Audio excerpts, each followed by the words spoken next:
Chapter 348. Welcome. Welcome. Boys and girls. He gestured for them to sit on the arranged chairs. You are very welcome. We were very worried that the greenskins would destroy our homeland. Ancestors above, even if they were laborers with low combat power, there were still too many of them. Fortunately, your arrival put an end to everything. We, the Wildhammer dwarves, are very grateful. Hello, please allow me to formally introduce myself. I am Duke Marcus, the current vice commander of the Alliance and the highest commander of this army. Duque patiently explained about the tribe, everything the orcs had done, and talked about the fate of Stormwind City. Finally, Duque decisively used the moral integrity of a Mediv. At this moment, Duque's body was covered in a holy radiance. It was a kind of affinity that was easily recognized. Kudrin, will you and your tribesmen join our alliance? Kudrin frowned and pulled at his beard. He once again took out the letter that Magni gave him. The content that he had always felt was unreliable jumped out of the paper, mixed with Duque's explanation, and entered his imagination. Just like today, a green tide flooded Cosmodon. The crude greenskins took control of the mines and plundered all the iron ores there. The huge black iron warships carried the cannons of Kurtira's fleet and proudly crossed the sea. The green calamity engulfed the entire continent. After all the information and what they saw with their own eyes, the truth of the matter made Kudrin and the other Wildhammer dwarves tremble. Indeed. Kudrin let out a long sigh. We, the Wildhammers, had a lot of conflicts with the Bronzebeard tribe. That was the reason for the terrible War of the Three Hammers. This is also why we left Cosmodon. But they are still our brothers, our tribesmen. When Kudrin said this, Duque already felt that there was hope. These dirty greenskins, this damned tribe, first attacked our brothers and plundered their land and the ores that have been passed down for thousands of years. Yes, ores are the dwarves' wealth and lives. Now they came to attack us. It was all thanks to your timely reinforcements that we were able to escape the fate of having our home destroyed. At this point, Kudrin suddenly changed the topic. That's right, I don't really like the timing of your support. But. Duque raised his eyebrows. But the threat these filthy creatures pose to the entire world is real, and you have indeed saved Eagle Nest Mountain. Kudrin slammed his hand on the armrest of his chair. Of course, we will join the alliance. We must work together to annihilate these orcs until they become pitiful creatures that can no longer pose a threat to anyone. He stood up and extended his hand to Duque. Without a doubt, you will receive Wildhammer's assistance. Duque reached out his hand and quickly bared his teeth. Damn it, this Kudrin is so petty. Why did he use so much strength? His hand was almost crushed. Kudrin suddenly laughed evilly. But the dwarves hate hypocrisy the most. There will definitely be Wildhammer's assistance, but how much more will depend on your ability. A certain Wildhammer king crooked his finger, and a group of short dwarves carried the wine that Duke had delivered and ran up to him, huffing and puffing. 10 barrels of wine were lined up in a row. Kudrin slapped one of the barrels. Come, don't play tricks. King against king, general against general. Every time we drink a glass, if you are drunk by me, I will give half of the Griffin Knights. If you have the ability to let me go, I will bring all the Griffin Knights with me. Of course, you have the right to refuse. At the end of the sentence, it was completely a threat. A pain in the ass threat. Duque subconsciously glanced at the corner of his eyes. At this moment, the Stormwind General star was shining brightly. Gavin Rad-Doom, one of the 5 paladins of the first generation. Reginald Windsor, who would later become a marshal. Tom Seamus, who died in the original history but would definitely be one of the first to become a marshal after his resurrection. Now, all the generals simultaneously took a step back. Their movements were neat as if they had practiced it countless times. Damn. Even if they don't have the spirit of brotherhood, there should be a pattern, right? Duque's eyeballs almost popped out. There is still one who didn't retreat. Before Duque's joy subsided, he immediately realized that the guy was Queen Sylvanas. Sylvanas raised his long golden eyebrows. His face clearly said, "What does it have to do with me when you men compete in drinking? Master, you can celebrate in peace. I will be responsible for taking you back to the bedroom to ensure that you will not do anything that will violate the alliance's etiquette and Duke identity." The little maid Vanessa, who rushed over to follow the army this time, made a proper lady's bow. "But why are there dozens of coiled ropes hanging around your waist? Once I'm drunk, you will tie me up like a dumpling, right? Oh, hell, are you the master or am I the master?" At this time, Kudrin's image began to enlarge infinitely in Duque's vision. It was already bigger than the dwarf's avatar. That was definitely a demon king's body size and pressure. Kudrin stood up, pulled out Duque's hand with a serious, lying expression, held it, and stuffed it into a huge wooden barrel-shaped wine glass. It was filled with fragrant wine. "As the king of wild hammers, I represent the 50,000 compatriots of the Eagle Nest Mountain to thank you. Duque. To the friendship between dwarves and humans, cheers." He said a lot of words of thanks, but it actually meant only one thing: "You damn brat, drink it." He only said this sentence, but it was enough. The group of bastards behind him also raised their glasses, to the Alliance. Alliance my ass. In order to please the dwarves, I poured alcohol into the sweet fruit wine that the dwarves like to drink. Duque's face turned pale. What does it mean to be caught in one's own trap? If you don't seek death, why do I have to seek death for no reason? When Duque raised his glass with a bitter face, the demon king of the wine table, Kudrin, said, "I'll drink first, you take your time, but remember to be fair." After that, Demon King Kudrin drank at least 500 milliliters of the so-called fruit wine with at least 50% alcohol in 3 seconds. Great. This is King good wine. Hell, what I drank before was simply horse piss. Duque was just a college student before he traveled to another world. He had never entered society, and he was not a table warrior who had experienced the test of alcohol. Although his body was not bad after traveling to another world, it was only average without special training. Suddenly, Duque had to face the demon king Kudrin. Duque wanted to cry. Duque secretly cried in his heart, "Why didn't I catch Lothar according to the original history? With Lothar as the scapegoat, it won't be my turn no matter what." Just as the wine entered his throat, a miracle happened. Chapter 349. The system elf appeared. "Dear host, do you want to drink 1,000 cups without getting drunk?" Nonsense. Do you have any good ideas? Physical ones. I can stimulate the growth of alcohol-dispelling enzymes in the host's body, making it harder for the host to get drunk. I can increase the host's alcohol tolerance by 5,000%, but at the cost of the host's stamina. Stop talking, let's do it. Less than 3 seconds after Kudrin finished his drink, Duke also finished his big cup with a gurgling sound. "Come on. Who's afraid of you?" Duque directly flipped the big cup over, and only a few drops of wine dripped down, indicating that he had drunk it all. For a moment, the crowd was in an uproar.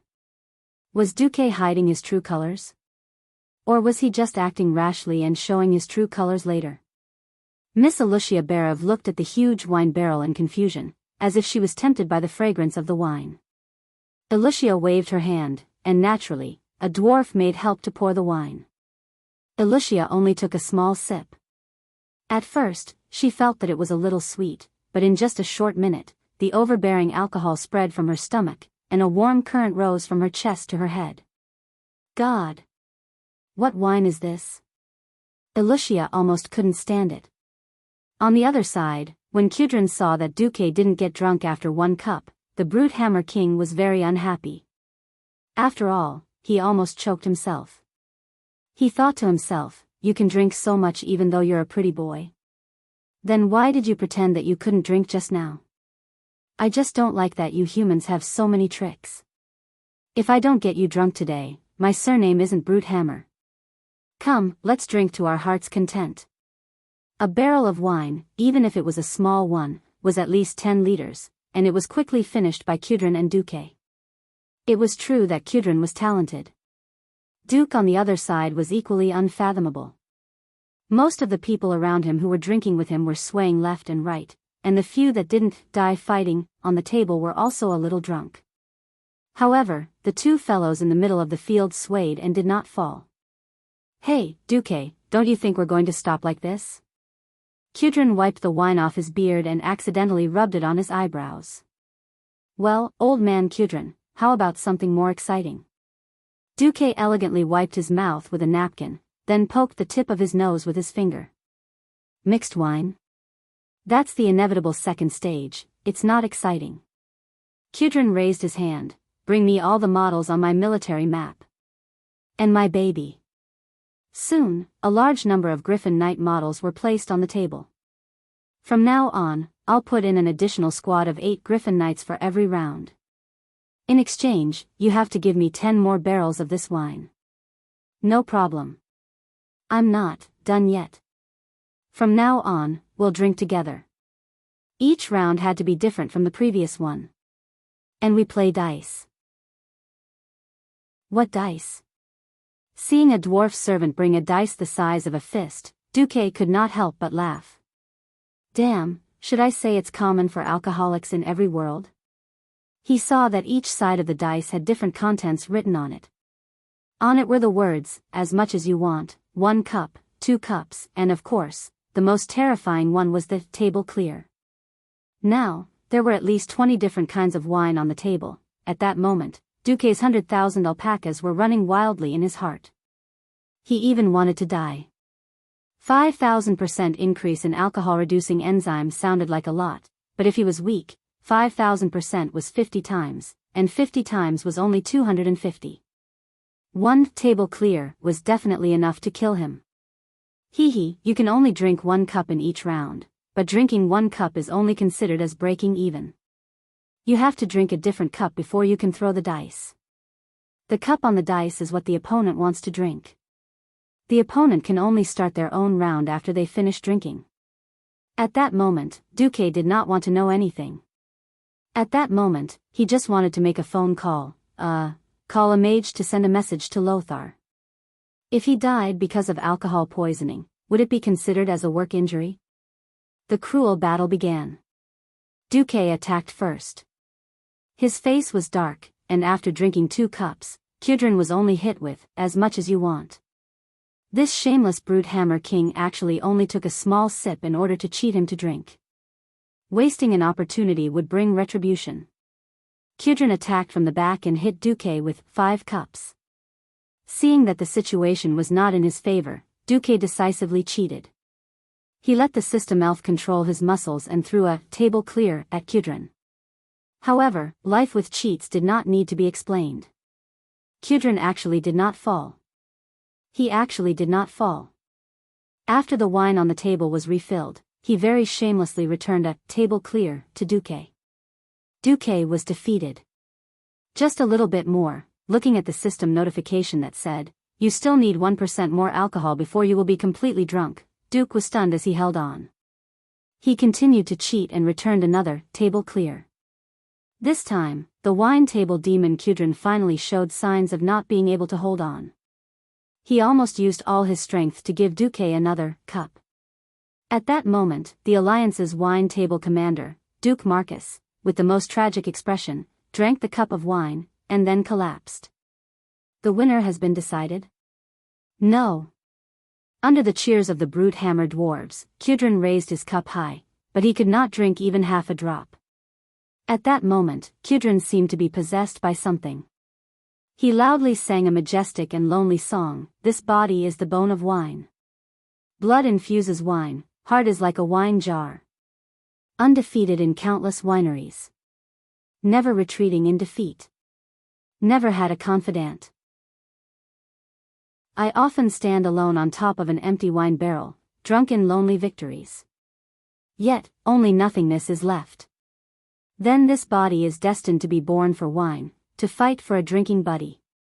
After singing, the cup in his hand fell to the ground. "I declare, from today onwards, Duque is my brother."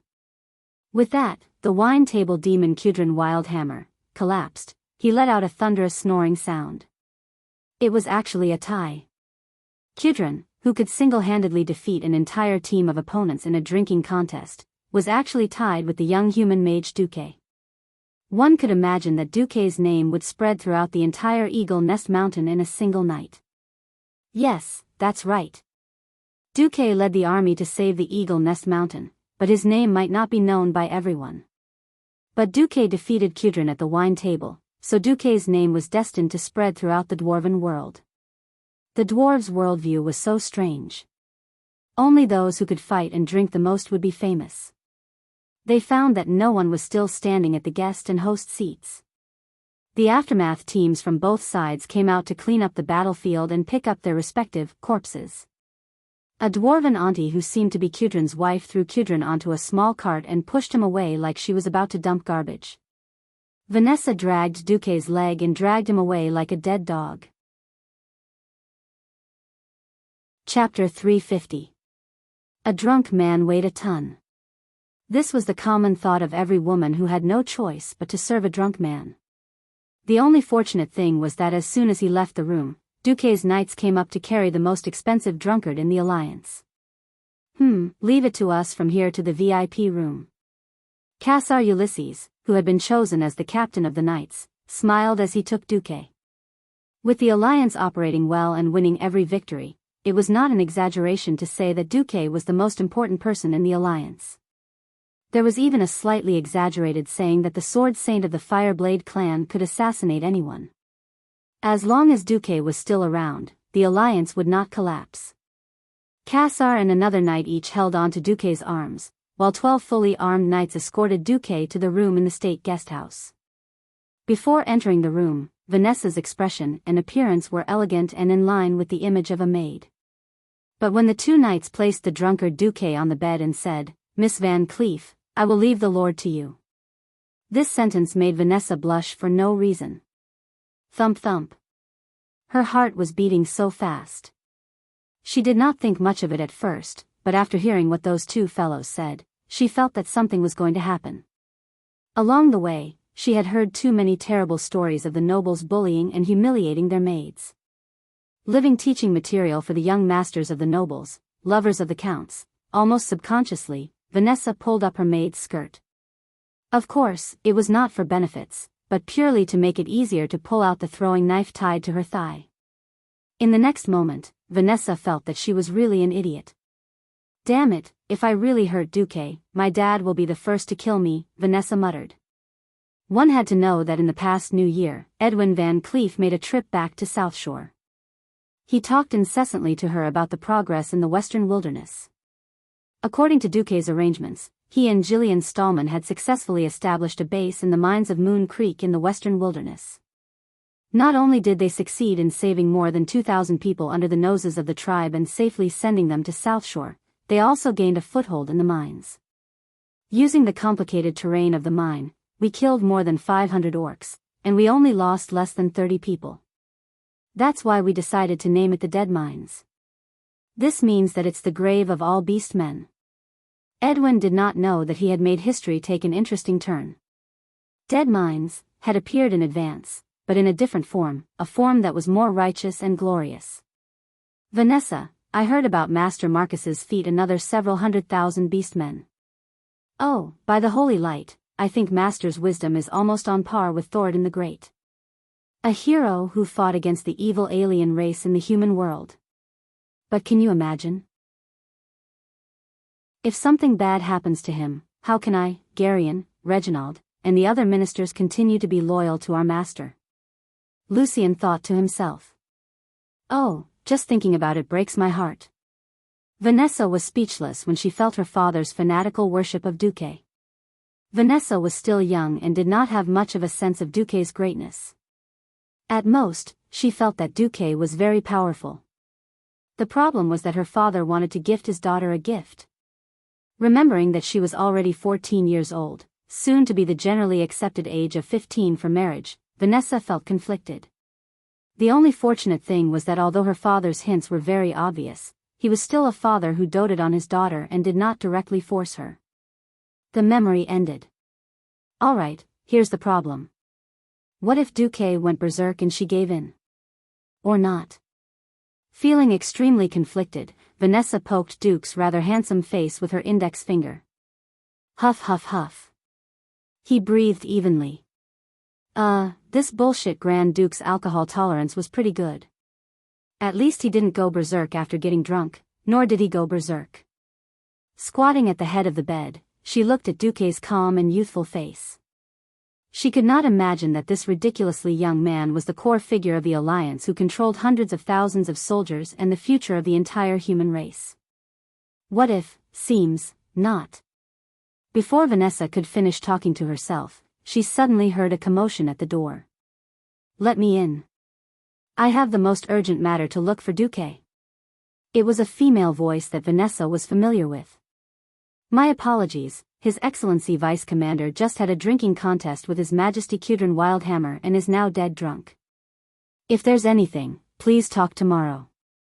This was the voice of the Knight Captain, Casa. Clearly, he and his men were blocking the way. By the sun well. How can he get drunk at this time? No, I have to see him, I can't wait a second longer. Get out of the way, even if you have to splash him with water to wake him up. This was the voice of another woman. Most of the Wildhammer dwarves' houses were built in caves. In the entire state guest house, apart from a secret exit for escape, there was only one main door. When Vanessa opened the door, she saw the Windrunner sisters arguing with the knights. Yes, not only Servanas, but also Aurelia, who seemed to have just rushed back, looking travel-worn. Their quarrel alarmed many people. Gavin Rad and Reginald, who didn't drink much, and Alicia, who didn't drink much, came out. Looking at this scene, Alicia suddenly remembered Duke's shocking plan, and she had an epiphany. This situation is probably within your expectations, right? But have you ever thought that you will get drunk? Alicia gently brushed her black hair, the corners of her mouth curving into a cute smile. She rarely gave a fake order. Master Marcus said that if the Windrunner sisters want to come, let them in. If Sir Ulysses is not at ease, you can also let the Windrunner sisters remove their weapons and enter. Of course, Sir Ulysses can also come in. Everyone knew that Duque and Aurelia had a special relationship, but no one said it out loud. In fact, weapons were not the main point. With such an important matter at hand, Aurelia very nimbly removed her longbow and the ranger's dagger, and handed them to the accompanying elven ranger. She and Servanas almost rushed into the room, and then saw Vanessa standing by Duque's bed. Vanessa said, "Sorry, Sir is very drunk. If possible, I don't even want you to wake him up. In fact, he can't do anything even if he is awake." Aurelia's face, which was always full of confidence, always dignified, and always in high spirits, almost collapsed in an instant. Oh my God. Cuel Salus is about to be attacked. You're actually drunk. Chapter 351. It was a sense of despair, as if the sky was falling. At a time like this, every minute and second was crucial to their survival. Who would have thought that Duque, who was the key, would actually die from drunkenness at this time? Cuel Salus? Even General Seamus, who had just rushed over, was a little confused. They had just driven the horde out of the hinterlands and made the Wildhammer dwarves' homeland safe. Did they just say that something had happened to Cuel Salus? Duque did not tell too many people about his divine foresight. In the imaginations of generals like Windsor and Seamus, perhaps the horde would turn back to Hillsbrad? Or go directly to Lordaeron? Or go to the north and recruit those dirty trolls into the horde, then look for opportunities. No one had thought that this side division of the horde would give up on the holy city of Stratholme, which was not far to the northwest, and planned to go straight north to attack Cuel Salus. General Seamus shook his head hard, trying to get rid of the drunkenness in his brain. Lady Aurelia, are you sure that the main force of the horde is going to Cuel Salus? My God, I confirmed it with my own eyes. Only a small number of orcs and trolls stayed here. The rest have all turned north. At least 50,000 orcs and trolls have passed through the hinterlands forest. They are crossing the mountains and continuing to the northern plains. Aurelia looked at the faces of the Alliance generals with a nervous and pained expression. You still don't know this? Didn't Duque tell you about his foresight? For a moment, the Alliance, no, to be precise, the generals from Stormwind all had strange expressions on their faces. General Seamus, the commander of the Griffin Legion and the deputy commander-in-chief of the Alliance who was going to Eagle Nest Mountain, stroked his beard. First question. Since Lord Marcus told you about his foresight, and you left the Alliance early to warn Cuel Salus, why didn't Cuel Salus fight himself? As far as I know, Cuel Salus could fight the trolls for thousands of years. It shouldn't be that he can't even stop 50,000 orcs, right? Aurelia's face instantly turned pale. She simply did not want to recall what had happened to her in Silvermoon City. That day happened to be the day of the meeting between the king and the Silvermoon Council. Aurelia barged in. Logically speaking, as a mere ranger general, she was not allowed to enter without being summoned. But her roar silenced the guard at the gate. Nearly 100,000 orcs and trolls are on their way to Cuel Salus, and you want me to wait outside the door? She used her reputation and aura to overwhelm the guard. Under the protection of 4 royal guards, Aurelia barged into the meeting room. The decorations in the Silvermoon Council Hall were very beautiful. Between the gorgeous gold and the warm fiery red, there were tall white jade pillars and walls. Every decoration and curtain here was a priceless work of art. If any one of them leaked out to the human world, it would cause all the nobles to fight over it, and it would be auctioned off at an unimaginable price. Aurelia was not in the mood to appreciate it. She completely ignored the huge red kite shields of the 4 guards beside her, ignored the long double-headed scimitars in their hands, and did not have the mood to see how the Silvermoon Council, one of the rulers of the High Elves, reacted. Many of the rulers of the High Elves stood up from their chairs, surprised by her intrusion. From beginning to end, Aurelia's attention was only focused on one person, Anastrian Sunstrider, the king of the High Elves. What's going on? Anastrian asked his chief guard. The chief guard looked embarrassed. He could only grit his teeth and shake his head. The High Elf King was already old, very old even for an elf. His long hair had turned white, and his skin was like parchment, like a piece of withered wood. He already looked very weak, but his blue eyes still revealed a trace of majesty, and his voice was also full of majesty. Aurelia instinctively wanted to retreat under his anger, but then she remembered why she was here. She straightened her back. I am Aurelia Windrunner, she announced loudly, even though she knew that most of the council members recognized her. She announced loudly, even though she knew that most of the council members recognized her. I followed the orders of His Majesty the Sunstrider and supported the son of Emperor Saladin. I fought alongside the humans in the Hillsbrad Hills and the Earthy Highlands in many battles. Then I came back here with a very serious message. Aurelia tried to use the most serious tone to attract the attention of the council members. Unfortunately, she still frowned because she felt that the council members did not care. She could only bite the bullet and continue. The tribe that the humans warned us about is real and extremely powerful. Most of them are strong orcs that are 8 feet tall and weigh more than 400 pounds, but there are some other creatures, such as the forest trolls. Aurelia's words finally caused some reaction, mixed with gasps and curses. Anger was natural. Perhaps no one among the arrogant high elves knew what the orcs were. In fact, even Aurelia did not know before the battle in Southshore. That was not important. What was important was that every council member present knew what the trolls were. Many of them, including His Majesty Anastrian, had participated in the troll war that lasted for hundreds of years 4,000 years ago. However, the troll cards seemed to have the opposite effect. You said that the trolls have joined that tribe? A great lord laughed loudly. That's great. Let the trolls follow this tribe you mentioned to fight the humans. I hope they will go far away. Maybe the humans will help us kill them all. Ha ha ha ha. Wanton laughter echoed in the council hall. Many of the elven council members laughed and clapped in agreement. You don't understand what kind of disaster is happening on the continent at this moment. Aurelia roared angrily. She recalled Duque's deduction and said directly, the tribe is not a distant problem that we can ignore and laugh at.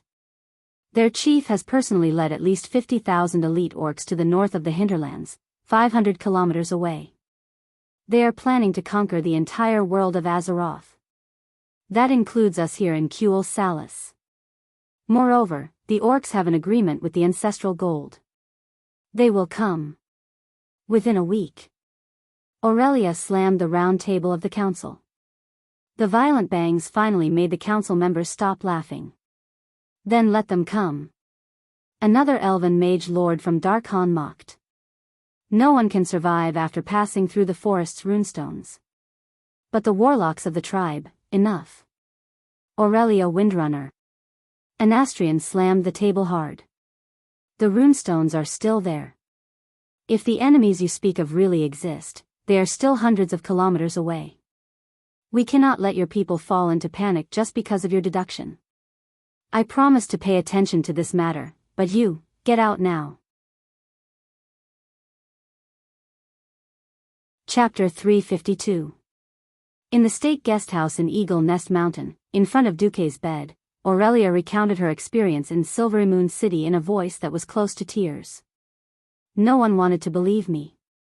They blindly believed in the defense of Longsong Forest. They believed that the beast men would rather go to Stratholme and fight the humans to the death than believe that Orgrim would lead his army to Silvery Moon City. They even thought that I had been bribed by the humans and was deliberately spreading panic in order to force Kuel Salis to join the alliance. The Silvery Moon Council forbade all evacuation operations. The only thing I could do was to have my rangers step up their patrols at the border. Once upon a time, Aurelia had a unique glow around her. It was the glow of a warhorse that was eager to go on the battlefield. Now, Aurelia was like a defeated rooster. Not only had her beautiful feathers fallen, but she had also suffered a heavy blow to her heart. The saddest thing was not to perish because of the unknown, but because she knew that a tragedy was bound to happen, but she was powerless to stop it. Not to mention Aurelia, even Seamus and Windsor believed in Duque's calculations. Believing was one thing, and agreeing to take action was another. General Seamus pondered for a long time before saying, "Lady Aurelia, I suggest that you don't make things difficult for Lord Marcus." "How can you say that?" Sylvanas almost wanted to punch Seamus in return. Seamus raised his hands. "I have no intention of watching a tragedy happen. First, we have to be sure of one thing. If this tragedy does happen, it will not be on Lord Marcus or the Alliance. Do you understand?" The Windrunner sisters' facial muscles twitched slightly. Their mouths moved for a long time before they finally nodded weakly. "Secondly, as a general of the Alliance and a general of Stormwind, I object to Lord Duke Marcus leading his army into Kuel Salis before Kuel Salis asks for help from the Alliance. This is a matter of principle. Today, we can use the orcs as an excuse to send troops into the High Elven Kingdom. Tomorrow, another country can use the excuse of clearing out bandits to enter the borders of a third country. This is a very bad precedent." The faces of the Windrunner sisters turned pale. At this time, General Seamus added, "Of course, the final decision is in the hands of Sir Marcus. But before he makes his final decision, I will remind him once again that power and responsibility are equal."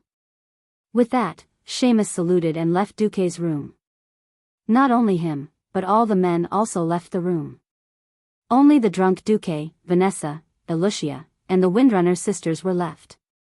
"All right, we have to wake Duque up first." Sylvanas was about to say, "boy," but she swallowed the second half of her words. However, her action was still not respectful at all, because Queen Sylvanas actually picked up a bucket of ice water used to chill wine. To her surprise, Vanessa pulled up her skirt and revealed the throwing knives. And Elucia's magic circuit quickly turned, condensing an ice cone suspended in midair. "As the Master's maid, although I don't like him, I can't let you do anything to the Master. As half a disciple of Sir Marcus, I also can't allow you to disrespect the Master." If it was any other time, Queen Sylvanas might have dealt with them. This was a sensitive time. A group of fully armed knights were listening outside the thin door. They would rush in at the slightest sign of trouble and chase the sisters out without hesitation. The worst thing was the relationship between Kuel Salis and the Alliance. Because he refused to join the Alliance, the alliance between the elves and humans had already regressed to the point where it almost existed in name only.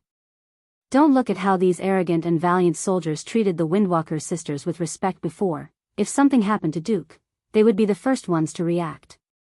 Aurelia pulled her sister and bowed gracefully. Sorry, we have no intention of hurting Duque. But the situation is urgent. I would like to ask. What do you allow us to use to wake him up? You can't hurt him. Vanessa replied immediately. No pain. Elucia cared more about Duque from the bottom of her heart. The Windrunner sisters were dumbfounded. I'll go first. Sylvanas walked over confidently and pinched Duque's nose. Duque stopped breathing. 1 second, 2 seconds, 5 seconds, suddenly, Duque vomited. A large amount of sour and rancid vomit flew out of his mouth. Queen Sylvanas was startled and jumped away. Fortunately, there was a wizard here. Elucia cast a small ice cone spell that lasted less than a millisecond, blowing Duke's vomit out of the bed and freezing it on the ground with ice elements. Vanessa glared fiercely at Sylvanas. You are not allowed to touch him again. After saying that, Vanessa went to clean up the frozen vomit. Elucia gently wiped the corner of Duque's mouth with a warm towel, but her eyes were warning Aurelia. Illyria was helpless. Why did she have to run into such a thing? She could only walk over and sit by the bed, shaking Duque's arm. Duque, wake up. Kuel Salis is really in danger as you predicted. I need your help, Duque. Duque. Huff, huff, huff. A dead pig was sleeping soundly. Aurelia was going crazy. She shook Duque hard, but Duque did not wake up no matter what. Vanessa put her hands on her hips. According to my experience with my father's friends, Master will not wake up until tomorrow noon. Tomorrow noon? The main force led by Orgrim had already left for the northern part of the hinterlands a day earlier. The orcs were fast to begin with. Even if they immediately chased after them in the middle of the night, they might not be able to catch up. Tomorrow noon? If the human army really went to the Long Song forest, they might only be able to collect the corpses of the elves. Unknowingly, Aurelia's shaking became more and more urgent, and her body moved closer to Duque. Duque was in a deep sleep, so deep that even the system elf could not wake him up. In his sweet dreams, he unknowingly had a dream. It was a dream related to his 10 terabytes action movie. The girl in the dream was so hot. Just as he was about to do something dirty, the girl took the initiative to hug him. When Duque suddenly attacked, Aurelia had at least 81 ways to dodge Duque's claws. But Duque's unconscious murmur made Aurelia feel like she was struck by lightning. Aurelia, a soft call in a dream always had a special meaning at this time. Regardless of whether it was real or not, Duke had indeed called out to her in his dreams. Aurelia fell for it. The next moment, in front of the other 3 women, Duque hugged the female elf close to him and buried himself in the encirclement of the Mountain of Flesh Demon King. The most dramatic thing was that because of the difficulty in breathing, Duque woke up. When most of Duque's vision was blocked by the Mountain of Flesh Demon King, Duque opened his dog eyes and met Aurelia's emerald eyes. Chapter 353. There was a kind of awkwardness that was worse than death. There was another kind of awkwardness that was worse than death. Duque also wanted to confirm if there was a kind of love that was called letting go. Unfortunately, in this situation, it felt like he would die whether he let go or not. Since he was going to die anyway, Duque simply gave up on the treatment and let his face enjoy the shocking pressure of the mountain of flesh. At this moment, Aurelia's whole body was hot, and every inch of her exposed skin was dyed a beautiful red. It was very beautiful. The strange feeling of being stared at by 6 eyes almost made Aurelia go crazy. She had no idea how to deal with this situation. The more unexpected the situation, the easier it was for her to lose her mind. Aurelia made a very stupid decision: cover up and not admit it. She glared fiercely at Duque and used her left hand to touch Duque's eyelids, trying to make Duque close his eyes. She also said, "Duque is really drunk and muddle-headed." Aurelia wanted to fool around, but the problem was that Duque's rumored sister-in-law did not agree. Cervantes also put his hands on his waist. Sister, although I also want to protect your face, our family and friends are exposed to the orcs' weapons. Sister, even if you are embarrassed, I still have to say, Duque is awake. Aurelia might be able to fool Vanessa and Alusia, but she could never fool her sister. The elves' long ears had a special ability called listen, which could hear sounds that were farther and had a wider frequency than humans. The change in Duque's breathing could not be hidden from Queen Sylvanas. In this emergency situation, Queen Sylvanas directly pierced through this piece of paper. At this moment, Aurelia wanted to die. At this moment, Duque's arms were still tightly wrapped around a certain elf's waist. She frowned and tried to make her face look fierce. Duque, you still won't let go. You sisters promise not to hit me? Duque continued to roll his eyes. His snorts echoed in the canyon between the deep Mount Hygel. Aurelia now treated Duque like a little ancestor. For the sake of God, I can't wait to beg you. How would I dare to hit you? 10 seconds later, the farce was over. Someone pretended to be fine. He seemed to be decisive, but in fact, he reluctantly let go of the Demon King Aurelia. Then, Duque asked the system elf to inform his body to filter his blood through the arcane circuit and let the phoenix flame circuit evaporate the alcohol in the blood. Then, he washed his face. Duque finally sat opposite the blushing Aurelia. On one side were the Windrunner sisters, and on the other side were Duque, Alusia, and Vanessa, who stood at the back, with a dining table between them. With Cervantes' brief and concise explanation, Duque finally understood the current situation. Duque, for my sake, send troops to save Cuel Salis, okay? Only your army can save my hometown. Duque crossed his fingers and pressed the back of his fingers against the tip of his nose. His gaze became deep again. He was recalling all the details of the second battle of the dark portal that he knew.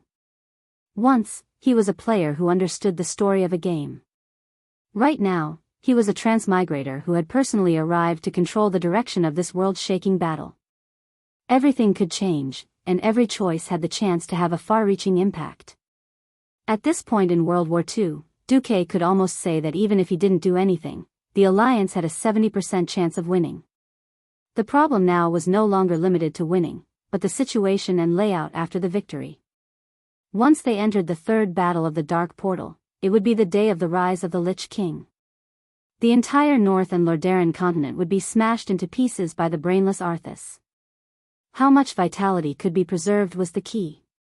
However, when he thought of the Silvermoon Council, the pig of the pig teammates, Duque had the urge to quickly kill them all. The Silvermoon Council was arrogant, deceiving the people and the king.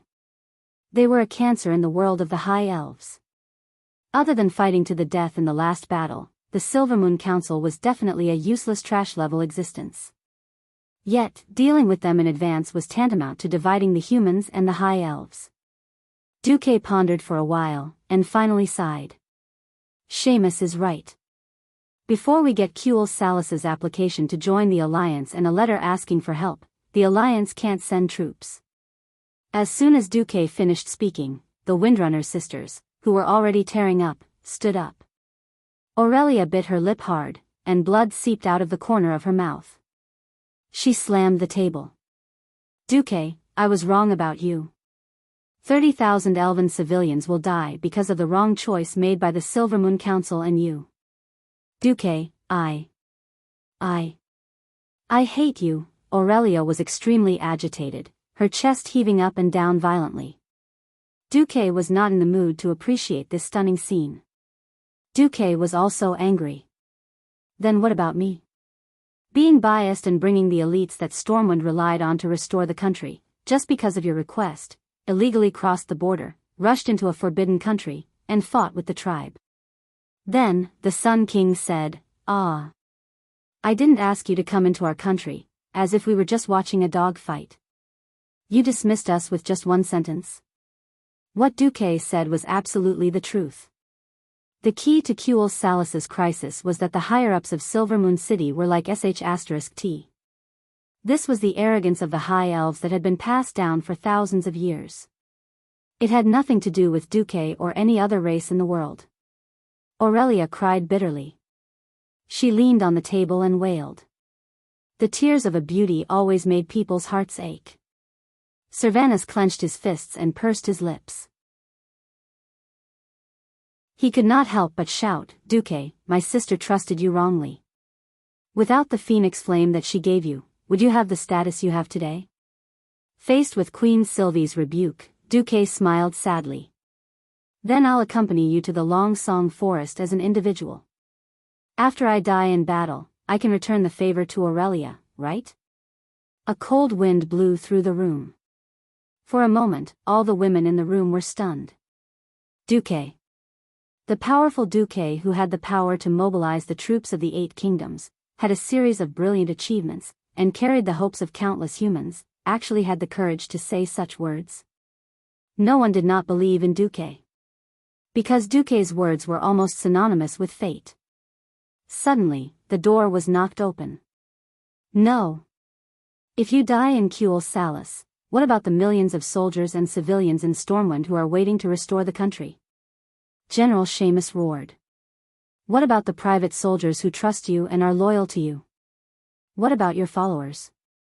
You don't even have an heir." Windsor also roared. The Windrunner sisters were dumbfounded. Chapter 354. It was as if they had sunk into an endless cycle. Aurelia could not stop the Sun King and the Silvermoon Council from courting death. The Alliance could not help even if they wanted to, because the Elven higher-ups were blocking them. Similarly, no matter how good Duque was at fighting, he could not single-handedly take care of more than 50,000 elite orcs. Moreover, Aurelia discovered something else. It seemed like the strongest warlock of the tribe, Ghoul Dan, had brought his trusted aides to catch up to Orgrim's troops on a red dragon. Ghoul Dan was a powerful mage who could suppress the strongest human wizard Antonidas. Sending a Morning Star wizard like Duque would just be sending himself to his death. Even if Duque wanted to go, he would be completely opposed by the generals of the Stormwind faction. At this moment, Aurelia sank into despair. "Sister. Let's go. Since the humans are not willing to help, we have to go back ourselves," Sylvanas said with determination as she pulled on her sister's hand. Illyria, on the other hand, gave Duke one last pleading look. Duque took a deep breath. "Actually, there's one last way." Once Duque said this, the entire place went silent. Every pair of eyes stared at Duque, and every heart stopped beating. Everyone held their breath. "Speak." Aurelia was instinctively excited. "Aurelia Windrunner, are you willing to be a patriotic traitor?" "Patriotic, traitor?" Be it Aurelia or the others, they were all confused by Duque's words. Duque said in a low voice, "Even if it's a lord, inviting foreign troops into his own country is a crime of treason. But you, Aurelia, you can be a traitor because of your patriotism, because you want to save the High Elves. Of course, there's a price to pay." "What price?" Aurelia's eyes brightened. "I can take on the identity of a wandering duke and bring all my private soldiers to be hired by you, Aurelia Windrunner. The problem was that everyone knew I wasn't short of money. Therefore, the price is, after this battle, you must take at least 1,000 of the Windrunner family's elites, give up Cuel Salis's position and become my vassal, Duke Marcus's vassal." As soon as Duque's voice fell, everyone was stunned. In the next moment, everyone began to ponder. It seemed like it was indeed feasible. First of all, Duque was not a king. His status wasn't so high that he couldn't be fooled no matter what. It wasn't wrong to say that Duque was a wandering duke. Stormwind had been destroyed. A country without territory would not be recognized.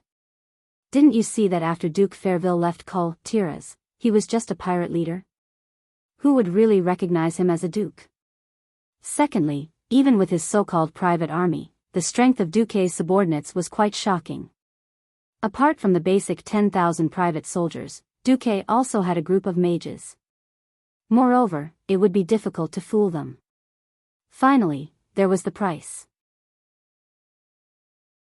From a legal point of view, even if Kuel's Salas joined the alliance, someone had to take the blame for this kind of thing. Everyone knew about the ambiguous relationship between Duque and Aurelia. The problem was that if Duque really wanted to marry Aurelia, it would be super troublesome. The union of a duke from another country and General Kuel's Salas must be approved by the Sun King and the Silver Moon Council. When that time came, it was really unknown what kind of trouble Duque and the Windrunner family would be in. Duque took this opportunity to pull Aurelia out of it, killing 2 birds with 1 stone. Moreover, there were 1,000 of the strongest elven rangers on the continent. It was precisely because of these conditions that Duque's deal would not seem to be a loss in the eyes of all the nobles. Otherwise, the nobles would only think that Duque was an idiot. If the Sun King really wanted to pursue the matter, no one except Stormwind would protect Duque. At this time, Aurelia fell into infinite entanglement.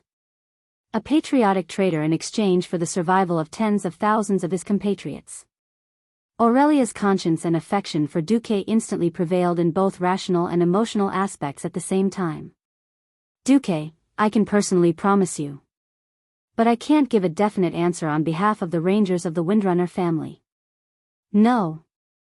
1,000 rangers, not 1 less. This is a matter of attitude. Unexpectedly, it was Lucia who bargained for Duque. Duque was stunned. What surprised Duque even more was yet to come. I know my brothers and sisters. There can't be 1,000 rangers of the Windrunner family who are willing to give up their homeland. 300 is already the limit, Servanas interrupted. Lucia was anxious. We can't accept such conditions. Of course it's not fair. However, as long as you can cover the evacuation of more than 20,000 civilians in Longsong Forest to Silvery Moon City, Duque, I'm willing to give up my position in Kuel's Salas and become your vassal together with my sister. Duque's brain went blank for a second. Surprise. This was definitely an unexpected surprise. Duque had never thought that he could gain so much from attacking Kuel's Salas with the help of the tribe. That was Aurelia and Sylvanas, the eldest and second children of the Windrunner family. The 2 strongest rangers in the world. In terms of strength, even the third sister, Sasha, was still a distance away from them. Not to mention, in the original history, one was a great hero in Stormwind City's King's Valley, and the other was a queen who could summon wind and rain in the tribe, and even become the chief of the tribe in the distant future. Damn it, this was really a big win. If there weren't so many people watching, Duque really wanted to immediately shout, I've tricked Aurelia and Queen Sylvanas into my hands. At this moment, Duque finally felt a sense of pride for completely changing history. No matter what, as long as he passed Kuel's Salas this time. Then there wouldn't be another Sylvanas who died in Silvery Moon City. And there wouldn't be another forgotten queen in the future. The forgotten ones? Bah. I'm a living person. I don't care how those bones die. Lucia originally wanted to fight for more benefits for Duque, but seeing Duque's excited eyes, she quietly retreated to the side of Duque's body. Similarly, Seamus and Windsor didn't want their boss to go so far away to be a mercenary. After seeing the look in Duque's eyes, they all sighed deeply. Alright, I hope that helping the elves this time won't be too bad. With a plan, everything would be easy to handle. When Duque woke up King Lang overnight with a magic message and explained the seriousness of the matter, Lang gave Duque and Aurelia a surprise. If some of the Griffin Legion soldiers are willing to become your private soldiers, I can't stop them. Sometimes, nobles like to secretly increase the number of their private soldiers, but the king can't find out, so it's not against the rules. However, in the future, there will be many elites from the Griffin Legion on the battlefield. Chapter 355. A king's speech was often a form of art. Some words could not be said directly.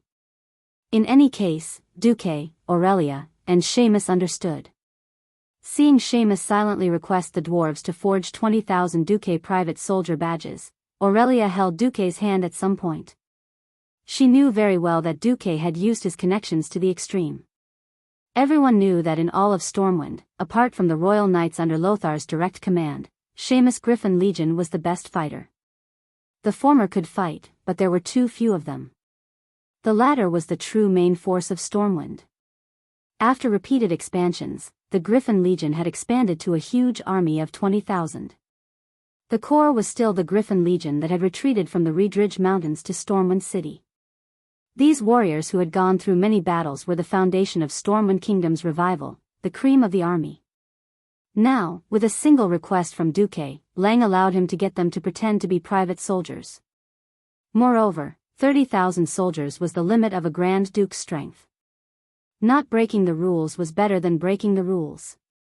Perhaps it could be explained as a strategic need, but no one could ignore the huge risks they had to bear, as well as the almost unbearable camaraderie. It was impossible for a friend to gamble the future of a kingdom with millions of people to save tens of thousands of his own people. Loyalty and camaraderie had always been difficult. According to Duque, accompanying her to death was already doing his part as a friend. Pulling 30,000 elites could only mean one thing. She, Aurelia, had long surpassed the definition of a friend in Duque's heart. At some point, only Aurelia and Duque were left in the room. Suddenly realizing that her hand was still on the back of Duque's left hand, Aurelia felt awkward and didn't know if she should pull her hand back. After hesitating for 2 seconds, Aurelia still pulled her hand back. Who knew that at this moment, Duque would grab her hand? In terms of reaction time, Aurelia was 9 blocks ahead of Duque. If a high-level ranger didn't want to be caught by a mage in close combat, there were at least 3 ways to do so. Aurelia's hand was grabbed, which only proved one thing. She didn't want to hurt Duque's heart. The former great demon king was now like a frightened little rabbit. Duque grabbed her hand with his left hand and put his right hand around Aurelia's waist. Sometimes, people were like this. After the first time, it was easy to have a second time. After being hugged by the drunk Duque, Aurelia, who hesitated again, lost the chance to resist. Aurelia's waist was very soft and had the flexibility of a well-trained person. In terms of touch, it could really compete with Savannah's. Maybe it was because Aurelia's figure was a little more plump, so it felt better to hug her. It was a kind of comfortable feeling that even though she was healthy and beautiful, he still felt like his hands would melt if he hugged her. She realized that Duque was probably going to make things clear. Aurelia quickly took 2 deep breaths. Sorry, I'm not ready yet. If a high elf wants to mate with a human, it means that she has to be prepared to face endless loneliness after 100 years. I'm not ready yet. Hearing this, Duque couldn't help but laugh. He had taken it for granted. The high elves boasted of eternal life, but in reality, it wasn't. 10,000 years before the war between humans and orcs broke out, there was only one huge land in the world of Azeroth surrounded by endless oceans, Kalimdor. Many different races and creatures lived on this land, fighting against the harsh natural environment.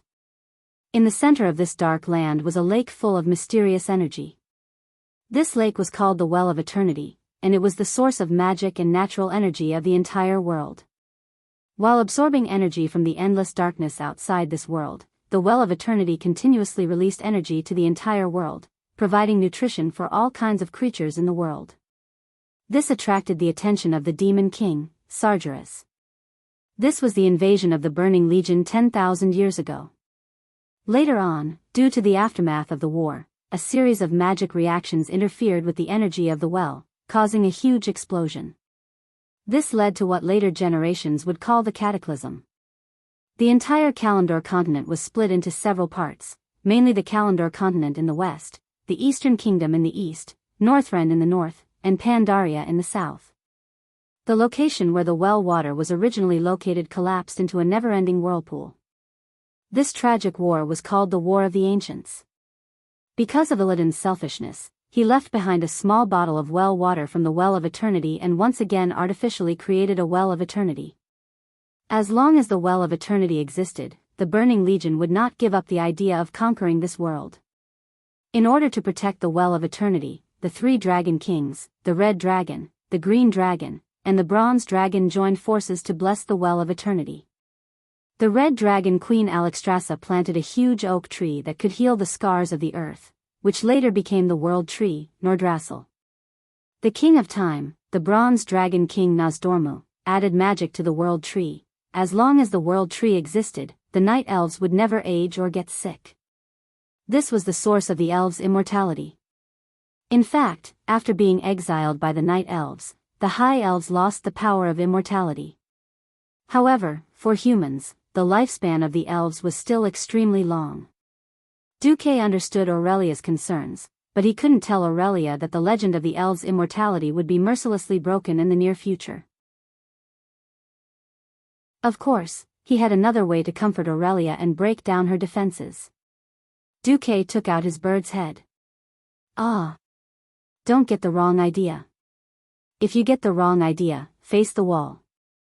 This was just the head of the artifact magic staff, a tiche, which happened to be in the shape of a wooden bird's head. This is a tiche's? Feeling the powerful magic waves on it, Aurelia could totally imagine how shocking the power of this magic staff would be when it was complete. The previous guardian, Aegwin, seems to be more than 800 years old. Duque seemed to be saying something irrelevant, but he was actually reminding Aurelia that he, who had obtained the inheritance of Medivh, actually had other ways to obtain immortality. Aurelia's face instantly turned red. If it was said that she was unwilling to break down her defenses before because of her lifespan, then now, under the premise that both of them had almost endless lifespans, all the obstacles that she had set up were not valid. No, actually. Aurelia was completely confused. Facing Duque's gradually approaching face, she was completely at a loss. Duque gave her a light kiss on her smooth forehead. Gazing at Aurelia's emerald eyes, Duque smiled suavely. I know, you are thinking about your brethren and have no time to be distracted. But after that, Aurelia ran away, as if she was flying.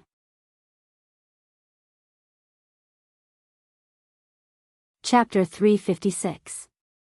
The warmth was short-lived. If the elven inhabitants of Kuel Salis Longsong Forest died tragically because of personal matters, the warmth tonight would become a scar in the future. In fact, less than 5 minutes after Aurelia ran away, she turned back, slightly lowered her head, shoulders slumped, and clenched her fists. I know it's too much, but the horde is heading towards Kuel Salis. They've already left us behind. We've already lost a few days. If we don't gather the troops as soon as possible, we'll only be left further behind. Duque naturally grabbed Aurelia's arms with both of his hands. It's a taboo for the army to suddenly wake up and march in the middle of the night. We humans don't have the elven's night vision. Just marching alone will cause a lot of problems. I also have to guard against the horde army that stayed behind to ambush us. Ambush? Yes, ambush. I have to say, Orgrim did a good job. He knew that we would come here to help the wild-hammer dwarves. So he led the main force to the north, leaving behind some to slow us down.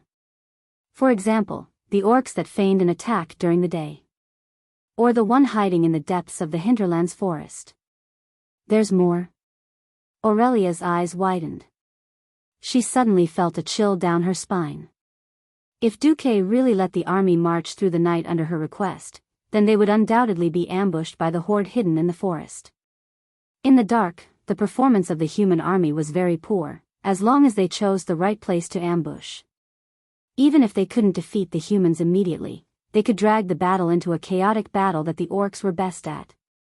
In a chaotic battle, the orcs' individual combat power would increase exponentially. They could even rely on the chaotic battle to defeat the human reinforcements. At that time, the loss would truly be isolated and helpless. At this moment, Aurelia realized the difference between her and Duque. She might be a competent battlefield commander, but she wasn't good at strategy. In front of commanders like Duke and Orgrim, she wasn't even worth looking at. In fact, Aurelia could not imagine how difficult the task of the reinforcements was, chasing after an elite army, moving with all their might, and defending against possible ambushes. She only hoped that they could arrive at the Long Song Forest in time. Then what should we do? The main force of the beast men is so far away from us.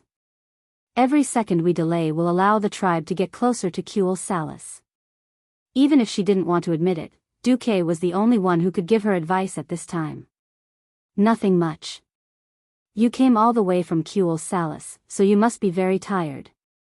I suggest that you have a good sleep first, then. When Duque saw the stubborn look in Aurelia's eyes, he smiled bitterly. Well, if I don't solve the mystery, you won't rest, right? Aurelia's bright eyes stared at Duque, as if saying, you already know the answer. Duque shrugged. This isn't a fair competition in the arena. If Orgrim can send his army to harass us, why can't I send people to stop them? Don't forget who predicted that the horde would march this way. Well, the hint is FFF. FFF was naturally Duque's flamethrower army. It was now the middle of summer in May, so it wasn't too difficult to set fire to the forest. Even though Aurelia hated burning the forest as an elf, they were facing a great enemy, and she wasn't a druid who believed in nature. It didn't matter if it was a black or white cat, as long as it could catch mice, it was a good cat. Because of the battle in the Silver Pine Forest, Lordaeron had used up almost all of their forces in the rear. It was not realistic for Lordaeron to send troops to stop Orgrim's elite army. There was no other way to delay the horde's army with a small number of troops. Aurelia came to a sudden realization, and her expression suddenly became very interesting. Bastard, you already planned everything, and then forced me to betray my country and become your vassal? Completely disregarding everything, Aurelia pounced on Duque, opened her white teeth, and bit down hard on his left shoulder. Ah! It hurts. Are you a puppy? It wasn't a joke, Aurelia's bite was really painful. It was as if her entire flesh was about to be torn off. Duque's tears flowed out. Aurelia's teeth were very good, but she didn't bite down anymore. Duque felt something wet on his shoulder, Aurelia was crying. Turning his head, Duque saw crystal-clear tears rolling down Aurelia's beautiful face. Duque was speechless for a moment. I know, you didn't do this on purpose. If it wasn't for Anastrian and those bastards from the Silver Moon Council, you wouldn't have to be so uncomfortable. I just feel very tired. If I knew that a tragedy would happen but couldn't stop it, would really collapse. I'm so tired, let me rest for a while. But I warn you, don't attack me. Otherwise, I will hate you. As she spoke, Aurelia hugged Duque and let out a sweet sound. Gently stroking Aurelia's long golden hair, Duque revealed a faint smile. You've worked hard, sleep well. Aurelia was indeed very tired. After Duque informed Kuel Salis of the danger, because there were still a small number of tribal warships on the sea route, it was not safe. She first took a team of nearly 1,000 rangers and marched nearly 1,000 kilometers back to quell the loss. After warning her motherland and realizing that it was useless. Then, he rushed to the Long Song forest and mobilized the people to prepare for evacuation. After realizing that the warning to her motherland was useless, she desperately rushed to the hinterlands to seek help from Duque. Ever since Duque arrived at the Arthi Highlands, Aurelia had not had a good rest. Now that she was finally relaxed, she naturally slept like a log. Duque carried her, gently put her on his bed, covered her with the quilt, and walked out of the door. As soon as he walked out of the door, Duque immediately sensed multiple gazes on his face. Humph. If you dare to take advantage of this time, I will definitely kill you. Queen Sylvanas left a harsh remark and then left. Duke didn't reply. He stared blankly for 2 seconds as Queen Sylvie turned around and left. Then he rubbed his nose. I knew you were eavesdropping. Who the hell would touch Illyria at this time? Duque looked at Vanessa. The disobedient little maid suddenly muttered to herself, sigh, I'm really a busy maid. I'm just a maid, but I have to follow her to the battlefield. I don't know if my black-hearted master will occasionally be kind enough to give me a raise. Pfft. No matter how many times he saw Vanessa, Duque felt a little funny. This girl seemed to dislike him no matter what, but she would always help him with the housework. Well, your master is rich. In the future, your salary will be doubled. That's more like it. I can go change to a dagger. Is there a maid like you?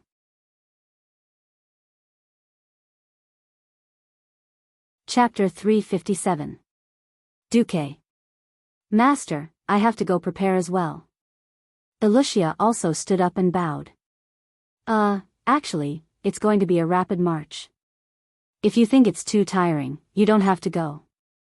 Duque advised. No, it's better to serve the Alliance than to stay in a safe place and deal with those insincere courtship. Lucia smiled sweetly. Looking at Lucia's gentle and sweet smile, Duque felt that, it seemed like, forget it. Duque rubbed the back of his head, then rolled to the next room to catch up on his sleep. 8:00 in the morning. Whether they were willing or not, the leaders of the Alliance in the Eagle's Nest Mountain were all awake. Looking at Aurelia, who appeared beside Duque, and listening to the explanation of the military situation, Kudrin Wildhammer frowned. Even if we know that this is a feint, as long as the Horde army in the Hinterlands forest is not destroyed, the Wildhammer dwarves' homeland will still be threatened. This is not just a feint. I'm afraid that before ensuring the safety of the Eagle's Nest Mountain, the Wildhammer dwarves will not be able to provide any more assistance. Duque pointed at the map. The trolls have been here for thousands of years, and no one has been able to truly destroy them. So it's unrealistic to clear the hinterlands of the Horde and the trolls. What are you going to do? Kudrin stroked his big orange-red beard. We can't let this unknown force follow behind our main force or arrive before us. I'll let General Seamus stay in the hinterlands with 20,000 elites to ensure that this forest is completely cleared. Then we'll create a treeless isolation zone that is at least 2 kilometers wide, and build a series of sentry towers to ensure that every troll or orc passing by will be discovered. Looking at the straight line that Duque drew between the Troll's Nest and the Eagle's Nest Mountain, Kudrin was deep in thought. How? Or set a fire? Aren't you afraid of burning the entire hinterlands? Believe me, I'm a professional. I've done it before in the Elven Forest. Kudrin was quite speechless and nodded. Well, there are no druids among the dwarves. Duque continued, then, when you're free, I hope you can build a fortress here within a month. Duque was referring to the location of the Northern Sentinel Tower in the Eastern Plaguelands. It was just the right place to block the way from the elves' Long Song Forest to the holy city of Stratholme. A month? Kudrin was surprised. We've done this before in Stormwind City, General Tom explained. This is a new material called cement. Of course, with enough cement, I can build a wall from Stratholme to Lordaeron in a month. I've already had Makarov prepare the cement in Stratholme. Then I have no problem. Tom nodded. Now that the situation was settled, Kudrin's brows relaxed. Thank you for your assistance. He said respectfully, when the hinterlands is safe again, my Griffin Knights and I will catch up with you and go to the north to deal with the remaining tribes. Thank you, King of the Barbarians. Duque bowed and turned to the others. All right, ladies and gentlemen, don't just stand there. Let's get to Kuel Salis in 10 days. 3 days later, Orgrim almost went mad with anger. This should have been a seamless transition. The humans would have panicked and thought that they would lead their army to break through the Poison Fog Canyon to the west to attack Alterac. They would have feared that they would attack Andoril to the northwest to attack Lordaeron. They would even think that they were going to attack the weakly defended Stratholme. Obviously, the humans had predicted their path. It was unknown whether or not Duke Marcus, who should have been killed 10,000 times, had anticipated this, but their path forward was blocked. If it was a human army of 100,000, Orgrim wouldn't be afraid. Unfortunately, it wasn't. A crimson light was reflected in the eyes of the orcs. They were no strangers to this kind of light.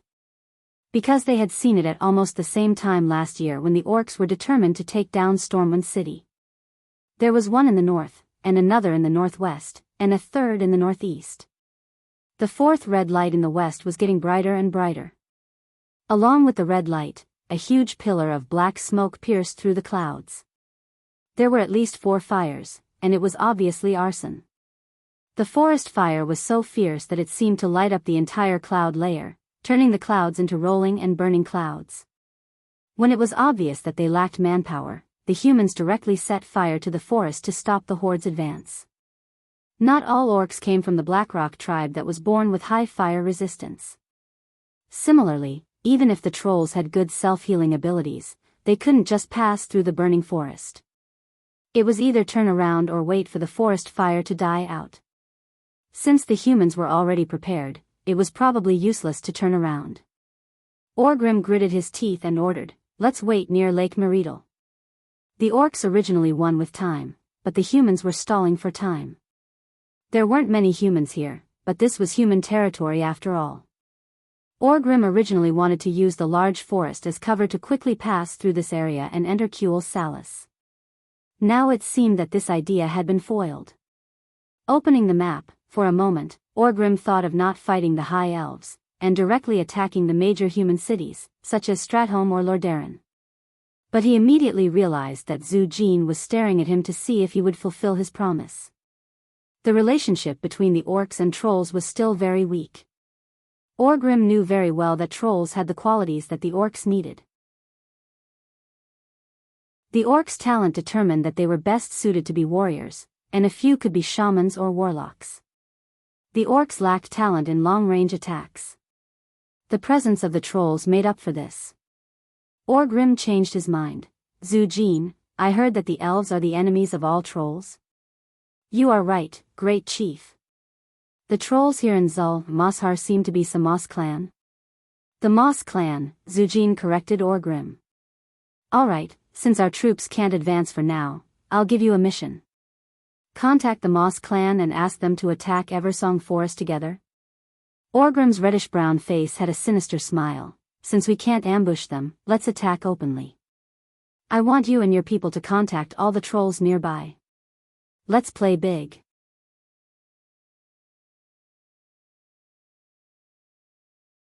Chapter 358. The night was peaceful, and peaceful. The forest that had been burnt to a crisp was as silent as a graveyard that could bury everything. As the last spark in the forest died out, the heat between heaven and earth finally came to an end. A group of human sentries were stationed at the intersection of the bluestone path between two huge forests. They had a standard security system, with enough fire to expand their field of vision, as well as sentries that were either out in the open or in the dark. However, outside the shadow of the bonfire, a huge but completely silent shadow had snuck into their security perimeter. They slowed down and cautiously took each step on the charred, carbonized ground. Their hands gripped tightly onto various weapons to avoid making any clashing sounds as they moved. It was obvious that their worries were unnecessary. Humans were far less sensitive than their long-eared allies, the elves. The land was pitch black, with only the occasional ray of moonlight shining through the gaps between the thick clouds.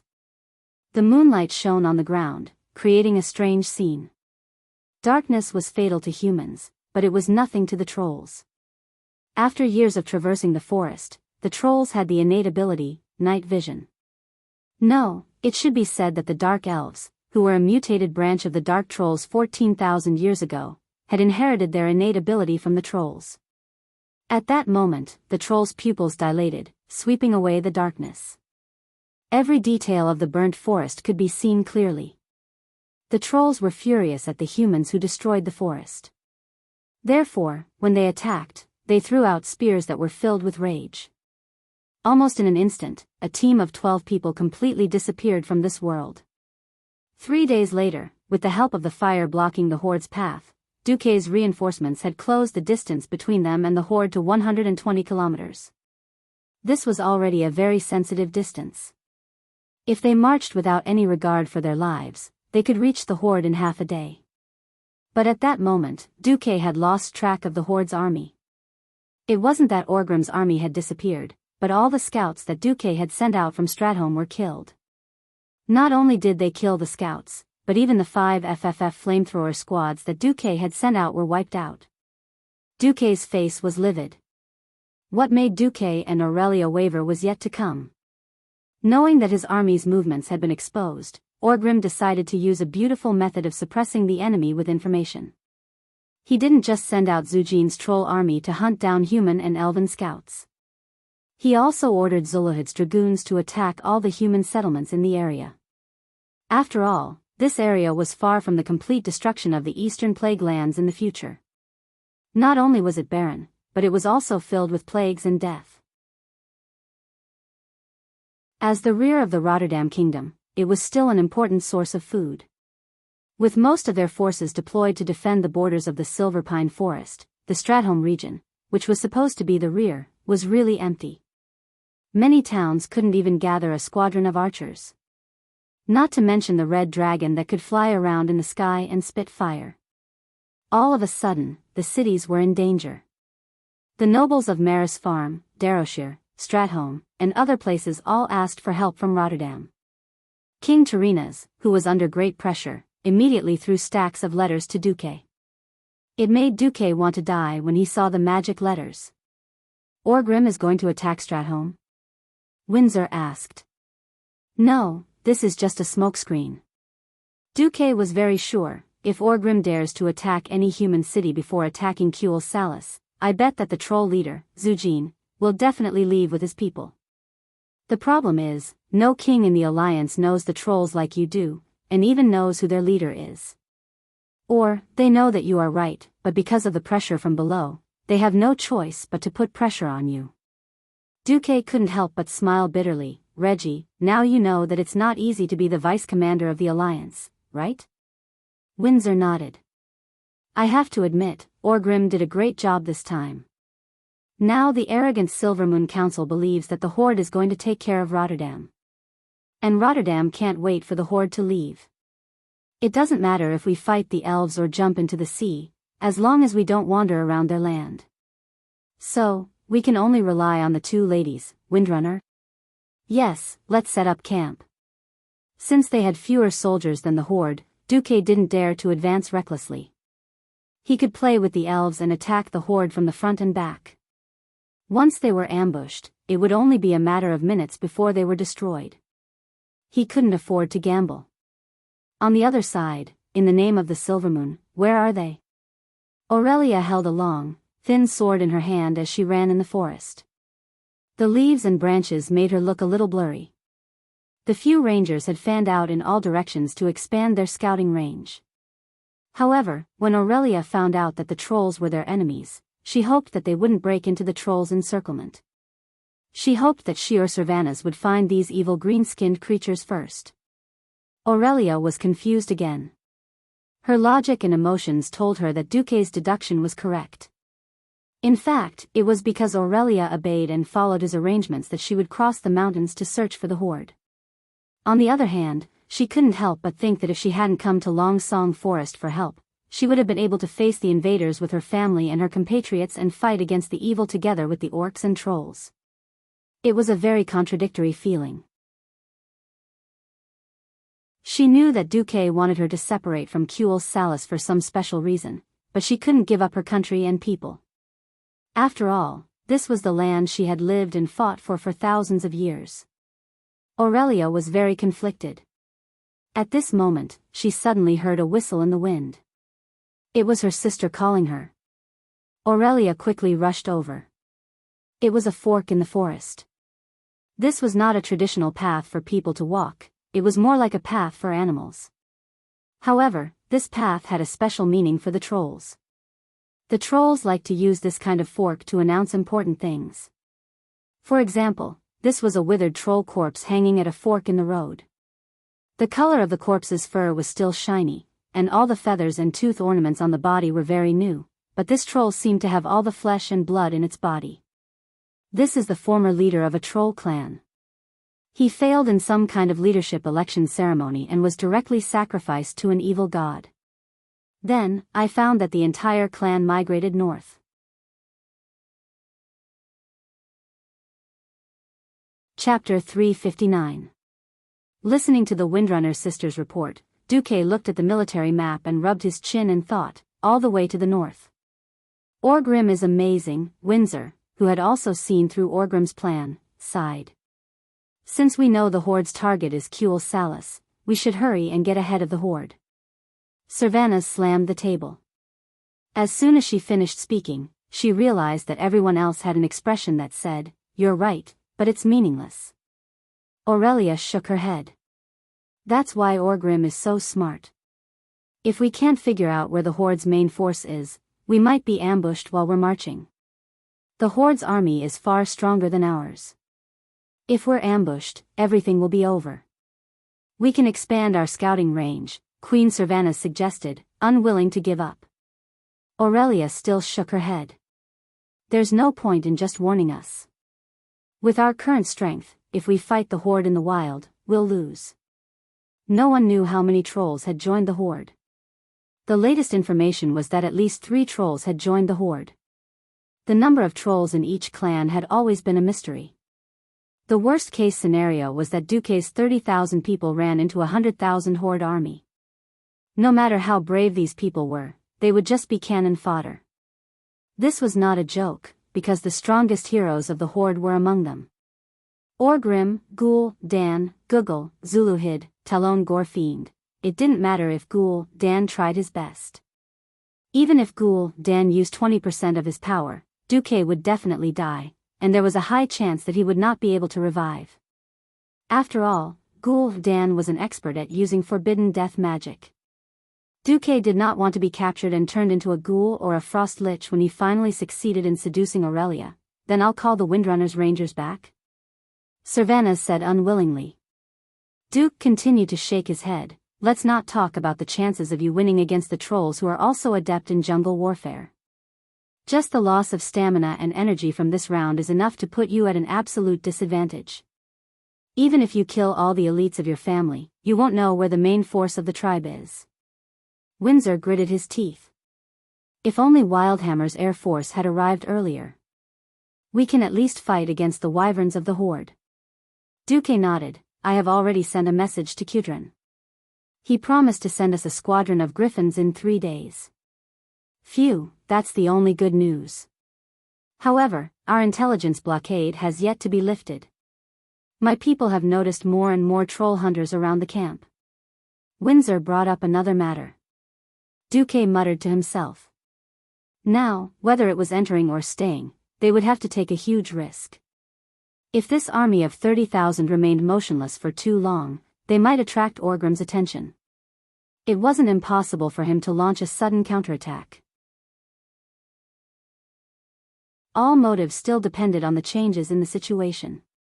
Once he was close enough to the main force of the Horde, Orgrim would definitely not mind eating this human's tail. Let's retreat to the foot of the mountain near the hinterlands first.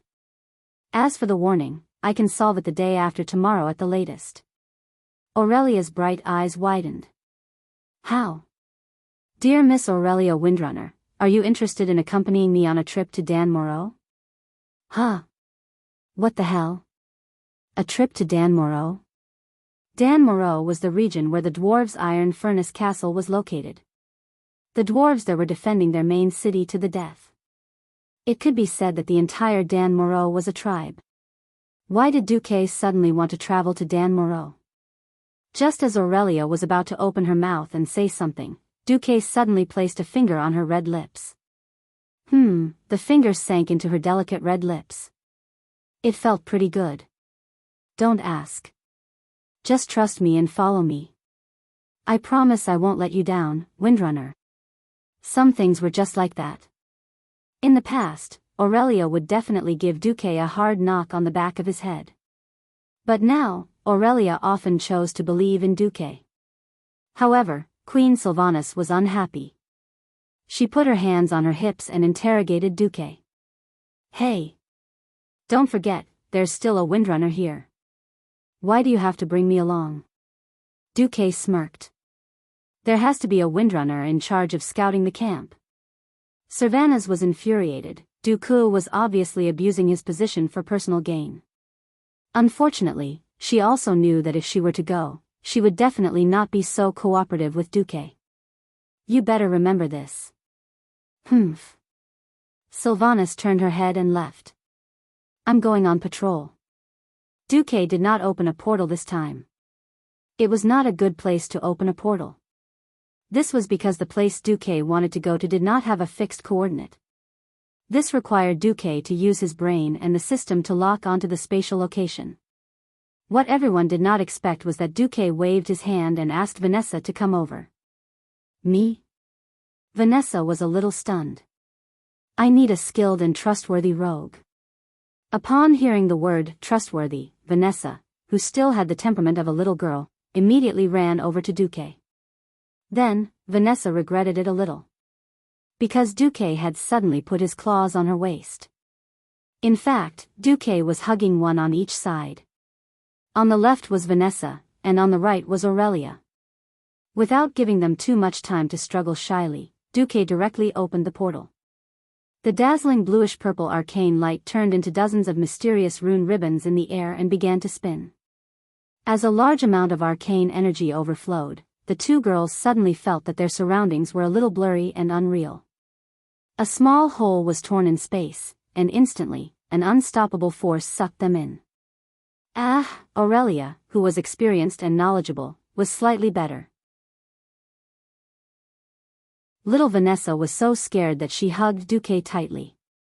Only then did Duque realize that Vanessa had already developed so well. Without saying anything, he directly injected the moral integrity of a Mediv into himself. At the very least, he would not make a fool of himself. This was not a traditional teleportation. The teleportation between the main cities of the major kingdoms had relatively fixed spatial coordinates and a stable spatial structure. This was a teleportation that temporarily locked onto a target, so it was more laborious. Duque quickly found the bronze-bearded dwarven kingdom's iron stove castle, and then quickly searched for his target. Fortunately, that thing was also very big, and Duque did not have to spend a lot of energy to find it. It was Nomarigan, a level 35 dungeon in the game in his previous life. Now, it was the former hometown of the gnomes that they were forced to abandon. Once upon a time, the dwarves of Iron Stove Castle and the gnomes of Nomarigan had a good relationship, but they did not live under the same roof. Because some gnome dared to die, his hometown collapsed. All kinds of monsters ran out and killed all the surviving gnomes. Most of the remaining gnomes turned into leper gnomes. Well, it was right to think of them as a kind of neurotic gnome. Looking at the unfamiliar scene in front of her, Aurelia was a little confused. What are we doing here? We are looking for the Yao Yao spirit. Huh?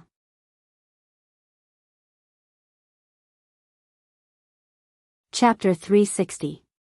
A demon spirit? What kind of monster was that?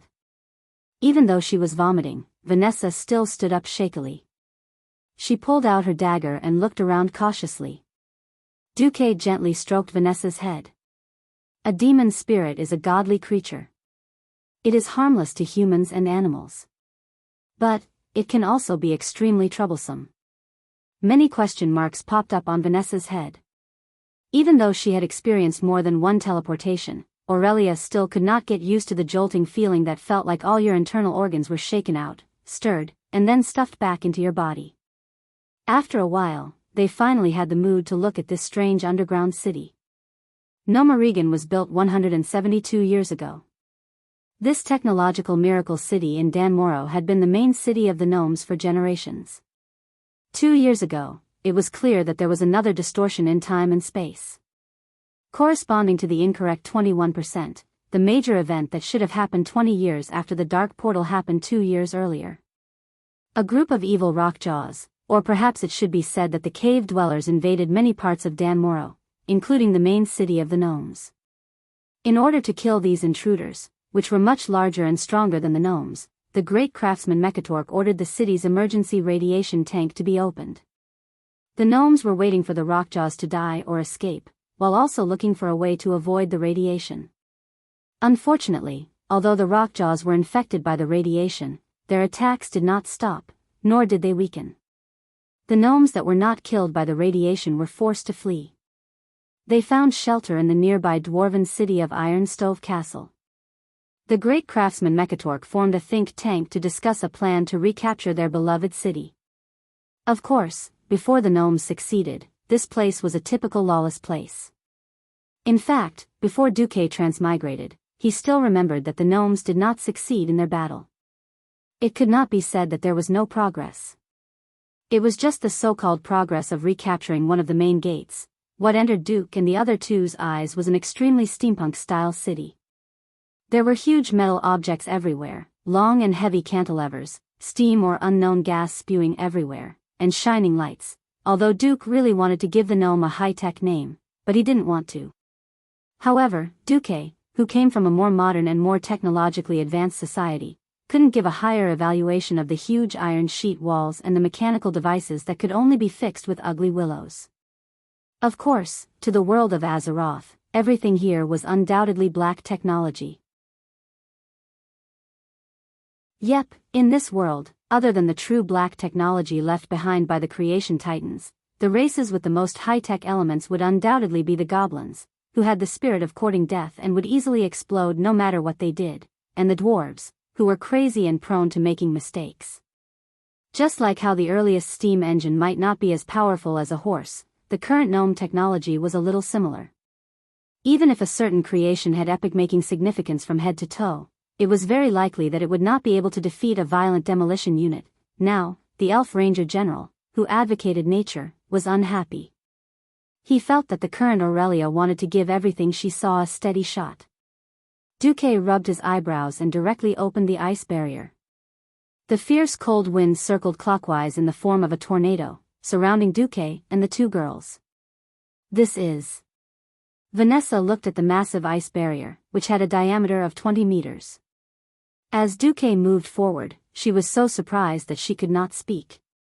She had always known that Duque was powerful, but she did not expect that Duque could use this barrier to drive away the purple dust floating in the air. Time was running out, so Duque did not explain too much. He then led the two women into the depths of Nomerigan.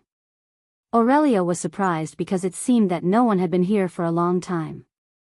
Duque was obviously very familiar with this place. Have you been here before? No, but I've read about this place in detail in the books. Duque said something that even he himself did not believe. It was exactly the time when he took his brothers to play dungeons until he threw up. There were subterranean dwellers that were only half the height of a human, or leprosy gnomes that were even shorter and had disgusting blisters all over their bodies, but Duke easily took care of them with Hand of Magic's ice spear spell. Duque was completely indifferent to these monsters that could only cause trouble for earth mages. The first floor, the second floor, the third floor. It was almost like an outing. Duque led the two girls through rooms, through boxes, and all kinds of high-altitude drops. Finally, they came to the fourth floor of Nomerigan.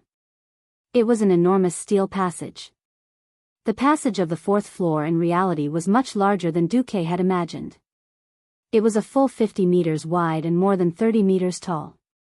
In the steel passage, there were iron floors and iron handrails all the way. With their dynamic vision, Aurelia and Vanessa easily captured a strange thing that was glowing red at the far end of the passage. It was hard to describe what it was. It was about the size of a dwarf and also had short limbs, except that its chest was extremely small and its head was enormous. Of course, the so-called head was a red light that repeatedly scanned the surroundings. Duque raised his thumb and pointed at the thing in the distance. It's a mobile alarm system, commonly known as the Yao Yao spirit. Of course, this thing is no threat to us. But... Vanessa, sneak over and see if it can detect you. Duque turned to Aurelia. As for you, please set up a few freezing traps in the direction of the Yao Yao spirit. Freezing trap, any monster that steps on the trap will instantly turn into a huge block of ice. It will be immobilized for a short time. It was a skill that almost all hunters and rangers knew. Vanessa and Aurelia nodded and did as he said. 30 seconds later, Vanessa arrived in front of the so-called monster spirit. Stealth was a rogue skill that surpassed physical techniques. It could use the rogue profession's unique, focus energy, to distort the light around the body to achieve an effect that was invisible to the naked eye. Vanessa was very young, but no one could deny her outstanding talent as a rogue. She was very confident that no one would be able to detect her unless she was very close to a hunter or ranger who specialized in anti-stealth. She was wrong. Just as she was about to walk past the Yao Yao spirit and sneak, the strange iron lump suddenly made a sharp sound. Intruder. Intruder.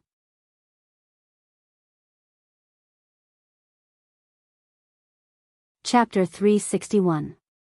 Not only did the huge red lamp shine brightly, but there was also a sharp noise.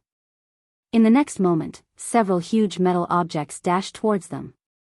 Vanessa wanted to use sprint while in stealth to move quickly and leave this weird thing.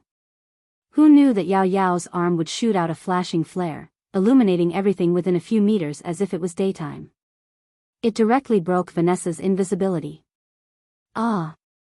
Little Vanessa finally cried out in shock.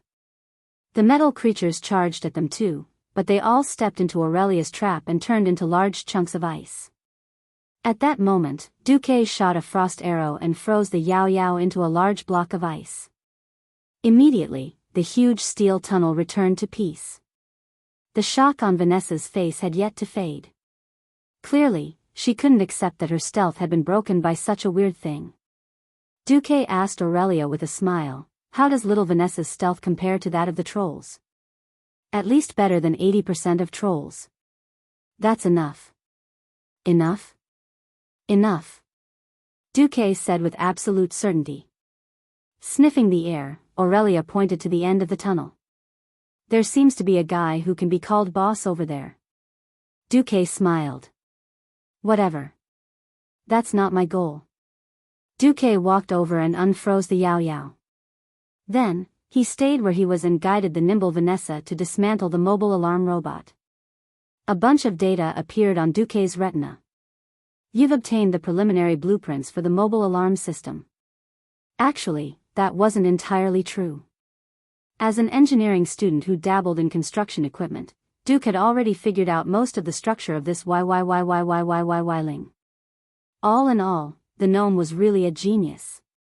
He had actually used the technology of the steam age to play with automatic control technology. That crazy enemy tracking system was actually capable of sensing vibrations and heat. This was simply beyond the limitations of the times of Tesla, Edison, and Einstein. Of course, it wasn't that the Yao Yao's technology was so advanced.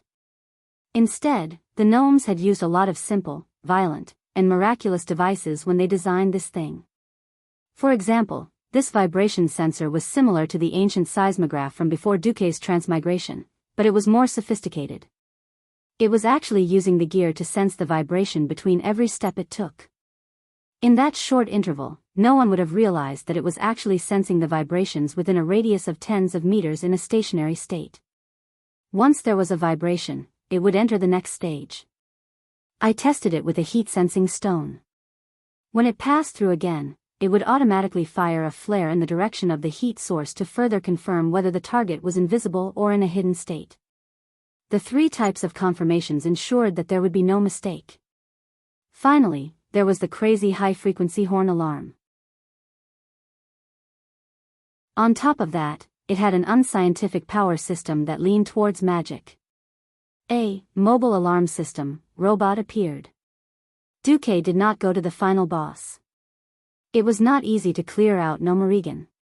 In addition to clearing out the traitor of the gnomes, he also had to block all the cracks between the rocks and clean up the weak radiation. Duque didn't have the spare time to do this. So, Duque took the 2 girls directly to the engineering laboratory.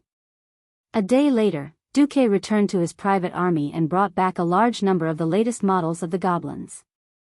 "System Elf, are you sure there's no problem with this thing?" Duque had deep dark circles under his eyes and looked tired. But it was worth it for the sake of the 30,000 soldiers. "Dear host, I'm very sure. All the gravity sensors have been set to 150 kilograms. Only humanoid creatures that exceed this weight will trigger the alarm. And according to the host's habit, I've set the most prominent warning sound for the goblins." "That's good." Duque almost emptied the entire engineering laboratory of Gnomerigan. McNeil, the great traitor who betrayed the great craftsman and all the gnomes, would probably go crazy on the spot if he found out. So, after Duque gave some instructions, the army set off again. Few people knew that there was actually an engineering laboratory on the 4th floor of Gnomerigan. No one would know what Duque had done in that laboratory. Then, he moved the things in the laboratory to Karazhan. The soldiers of Stormwind looked curiously at a bunch of strange machines with bark on their heads running around the army. Tick-tock made a strange noise. Then, it didn't seem to have any effect until that night. Windsor was puzzled by Duquesne's arrangement. Duque only left the minimum number of sentries, and instead deployed at least 200 rapid response troops. It was a cavalry unit that was forbidden to sleep all night. Their equipment was also very strange. Lassos with steel wires? Long-handled axes that were rarely used by cavalry? What the hell was that? Well, I've been a soldier for so many years. I've been at war for almost 2 years. This is the first time I've heard such a strange order. We're supposed to kill trolls after hearing the alarm in the middle of the night, preferably alive? I heard that trolls will heal themselves after a while, unless their heads are cut off or their hearts are pierced. Yes, there are basically no trolls near the Elven Forest. There are only a few occasionally near the Night Forest. But trolls are the norm in the Rotterdam continent, right? What's the alarm? None of the cavalrymen knew. As night fell, they quickly found out what the alarm was. Suddenly, in the darkness of the night, they heard a peerlessly mournful cry for help. Help! Murder! These guys are going to tear me apart. Every cavalryman had the word embarrassment written all over their faces. If it was a living person who shouted, there would be no problem. The problem was that the voice was obviously mechanical and electronic. Since it was an order from above, the cavalrymen quickly set off. When they arrived, they found a strange, flashing red demon spirit being chased by 2 trolls. Come and save me. There's someone acting cool here. We can't hold on any longer. Shouting incomprehensible words, the robot tried to run with its short legs. Originally, it could not outrun the trolls, but when the trolls saw the cavalrymen, they immediately ran back. Chasing a master of concealment troll in the dark was a very scary thing.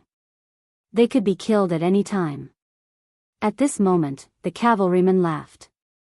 They did not know what kind of special paint was sprayed on the troll's body. Even in the darkness of the night, it was still extremely eye-catching. The trolls seemed to want to wipe it off, but the more they did, the bigger the lump became.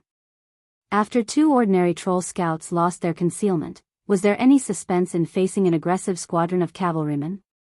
The next morning, the entire army saw the spoils of war from the Rapid Reaction Force.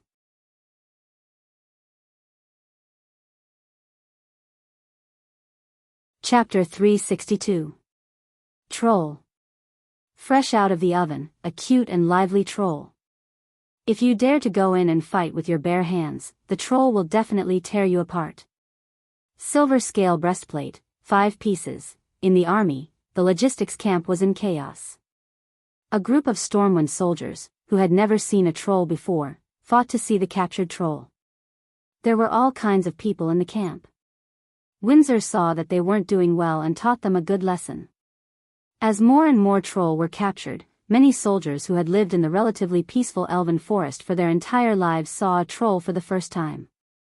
A veteran who had experienced at least 5 battles and was now a 2nd lieutenant of the Alliance held a dagger and directly cut off one of the troll's fingers.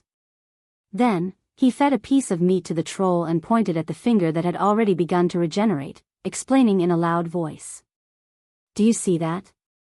This is your new enemy, the troll. The 2nd lieutenant grabbed the troll that had tried to bite him by the hair, letting every soldier who got close to the troll see clearly. Our ancestors have fought with these guys for generations. You were lucky to grow up in a relatively peaceful environment, but Stormwind City has fallen.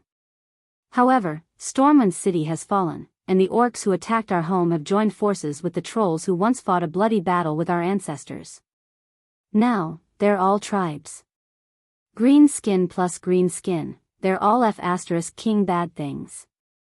But that's not important. You just need to understand your enemy's weakness. The 2nd lieutenant demonstrated how to slit the troll's throat. Wah, almost everyone thought that the troll was dead for sure. But even though it was vomiting blood, even though it looked very wretched, everyone was shocked to find that the troll's throat was healing on its own. The blood it spat out decreased, and in the end, it even had the strength to curse in the troll language. Such a miraculous scene scared many people. "Holy light above, are these evil creatures immortal?" a soldier asked, trembling. "Don't be silly. There are no creatures in this world that can't be killed. You can't kill it because you haven't found a way." With that, the second lieutenant stabbed the troll's heart. In the next 10 seconds, the troll struggled fiercely. Then, its legs gave way and it died. "Oh, oh, oh," the soldiers finally let out sighs of relief. Giant demons are hard to kill, but they are not truly unkillable. He would die if his heart was pierced, and he would die if his head was cut off. Due to its powerful regenerative ability, unless you can guarantee your own safety and leave the sharp weapon in its heart for more than 10 seconds, it is highly recommended that you deal with its brain. It was fine to pierce their heads with a spear or chop them off with a sword. Clean and efficient, leaving no trouble. That was the scene in full swing.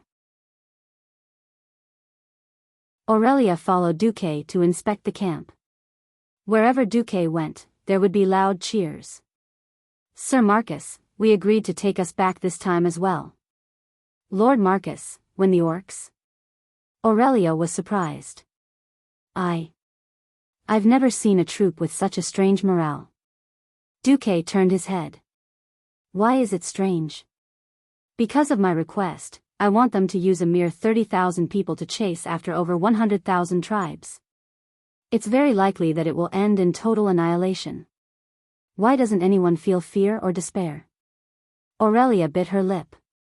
After her initial craziness for the sake of Cultivation Salis passed, she began to realize more and more how difficult it was for Duque, as well as how much courage and boldness it took to send 30,000 elites to chase after the tribes. Aurelia felt very apologetic. Duque, very naturally, put his hand on Aurelia's shoulder and pointed to the warriors who were practicing and listening to lectures in full swing. "Do you know why no one is afraid? Because the scene before them gives the warriors of Stormwind a strange sense of familiarity. They feel that they have stepped into victory mode again." Victory mode? Aurelia didn't realize how close her face was to Duque. "Yes. That is, I first prepare them mentally. Then, when they face an enemy that they know very well, they won't have any fear." "That's right. The unknown is always frightening. When you thoroughly understand everything about the enemy, the ferocity and terror will only be a conversation topic after a meal, rather than a heavy psychological pressure." Duque used Nagas as instructors to train batches of Stormwind warriors. Facts have repeatedly proven Duque's wisdom and foresight. Sir Marcus is our god of prophecy. He will always lead us to victory. In any case, a commander who can play with the enemy leader is more reassuring than an idiot leading us." Aurelia's long ears heard almost deified worship and trust in Duque. For some reason, Aurelia felt sweet in her heart. Was it because of a moment of curiosity that I created the birth of a legend? Or is this fate? Thinking of the hardships she suffered for Duque, and thinking of how much Duque has done for her now, when her hometown is safe, how should she face Duque? For a moment, Aurelia's heart was in chaos. At this moment, Duque mischievously blew into Aurelia's long ears. "Ah!" Realizing that Duque was playing with her, Aurelia had the heart to bite Duque to death. If there were not many people watching, Aurelia swore that she would definitely teach Duque a lesson. "What are you thinking about?" "Thinking, when is this damn war going to end?" "Within this year." Duque said with absolute certainty, "When the Battle of Cultivation Salis is over, I will tell you my inference."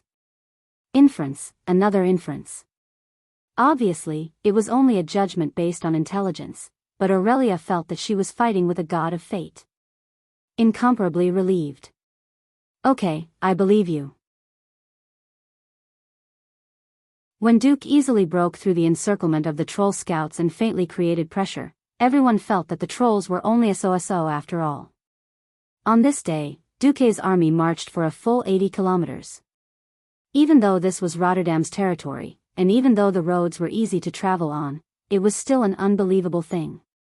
When Orgrim learned that Duque's army was only 50 kilometers away, he gritted his teeth so hard that they almost broke. That night, Orgrim organized a fierce counterattack.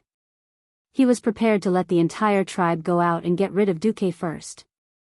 However, when the tribe ran for 20 kilometers, they saw a red light all over the mountains and plains. Help! Orgrim night attack! A group of strange metallic humanoids screamed.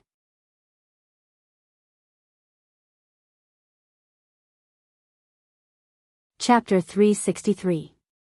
It turned out that the great tribal chief could instantly create so many blue veins on his forehead. Orgrim grabbed Zujin with one hand. Didn't you say that the trolls are the kings of the forest? Is there nothing in the forest that can escape your men's detection? Then what is this? Orgrim roared angrily, his saliva almost drenching Zujin's face cloth. Zujin was speechless as he followed Orgrim's finger. Half a quarter of an hour ago, his most trusted scout had reported to him that the road ahead was unimpeded. There were no traps, no enemies, and there were no sentries within 3 kilometers of the enemy.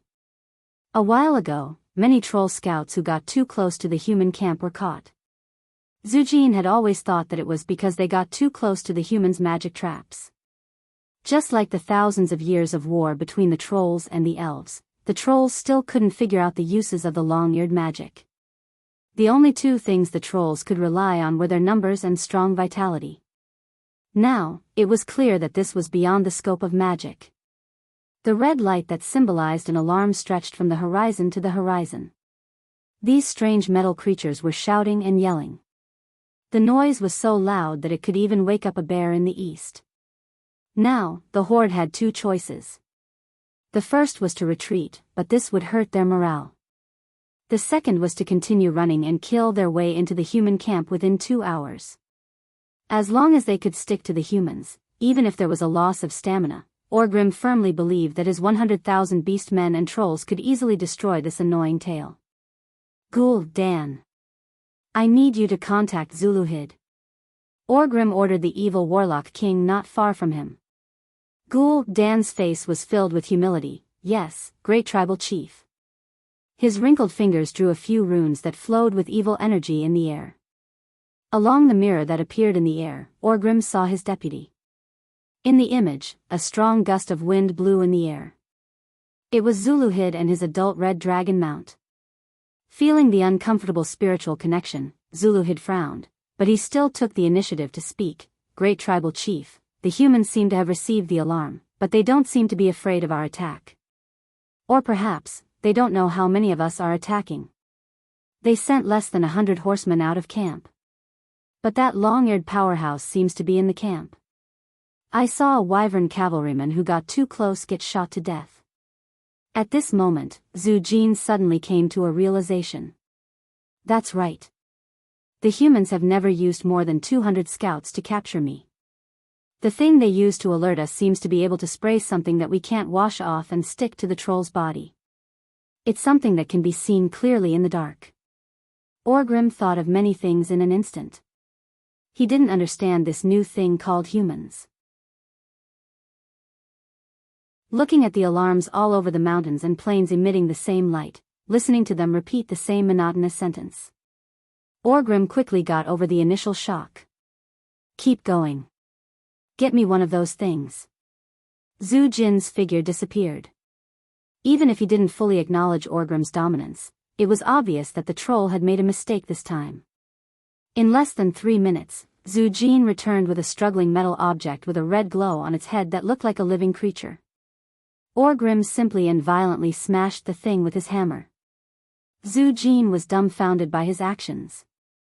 I should have just smashed it and brought it over. No, there's a difference. If that's the case, I don't know if you brought all the parts. Orgrim carefully looked at the things on the wreckage, but he quickly felt a sense of displeasure at being fooled. Most of them were parts that he couldn't understand. Some were round, some were long, some had teeth, and there were even a few crystals that contained magical energy. Gul'dan, can you sense any mysterious, communicative things? No, Chief. Gul'dan shook his head humbly. I can only sense things like totem poles that react when they come within a certain range. It was a passive sensing device. The chief's displeasure became even more obvious. In Orgrim's eyes, these things of the humans were like giant dwarven machines. They looked good but were useless, and looked scary. But in reality, they could still be dealt with hammers and axes. In the end, this was no different from the simple traps that the beast men used for hunting. It was like tying a bell on a string. If an idiot stepped on the string, the bell would immediately ring. Full speed, attack. Orgrim raised the doom hammer in his hand up high. 30 kilometers away, Aurelia stared at the wyvern that was hovering above the horizon. Will Orgrim fall for it? Aurelia asked Duque softly as she looked lovingly at her exhausted sister who was resting on a bed. He will. Duque's face was full of confidence. Then, the two of them looked at the huge but empty camp. There were many humanoid creatures in the camp, but they were all scarecrows wearing armor. There were only 3,000 cavalrymen that actually traveled 80 kilometers in a day. But one man, 2 horses, and a large number of carriages carrying supplies. They used 3,000 people to create a huge camp that could accommodate 30,000 people. There were cauldrons boiling soup, chefs distributing black bread, and patrolling soldiers. It looked no different from an army. Only their own people knew that the soldiers were only pretending when the wyverns got a little closer. Even if they were the elites of Stormwind, the soldiers were exhausted. In fact, the main force was still 50 kilometers away. A smug smile appeared on Duke's face. The horde was getting closer. Duque's horde faithfully sent back all kinds of information. Other than the old, mobile alarm system, robots from Nomorigan that were smashed by Orgrim at the beginning, all the robots within 20 kilometers were Duque's modified versions. Of course, not every horde was a high-end robot. Duque installed a simple control system that evolved from Morse code. Not all of the monsters revealed their faces. Most of them disguised themselves as small trees and fixed themselves in important positions as a passive enemy-seeking system. Although it was simple, it was enough for the system elf to summarize all the messages and calculate the number of horde that had reached a certain area. Close. Close. Even closer. When the horde's army finally appeared on the horizon and began to charge, Duque waited until the horde was 2 kilometers away before he waved his hand and the 3,000 cavalrymen quickly ran away. Orgrim was about to go crazy with anger. Even though Duque's army was right under his nose, it felt like he was raising his hammer and preparing for close combat while Duque ran into the range of the javelin. He raised his javelin and ran into the range of the catapult. When he pulled the catapult, the enemy was already so far away that he could only see the dust behind them. The chief almost spat out a mouthful of blood.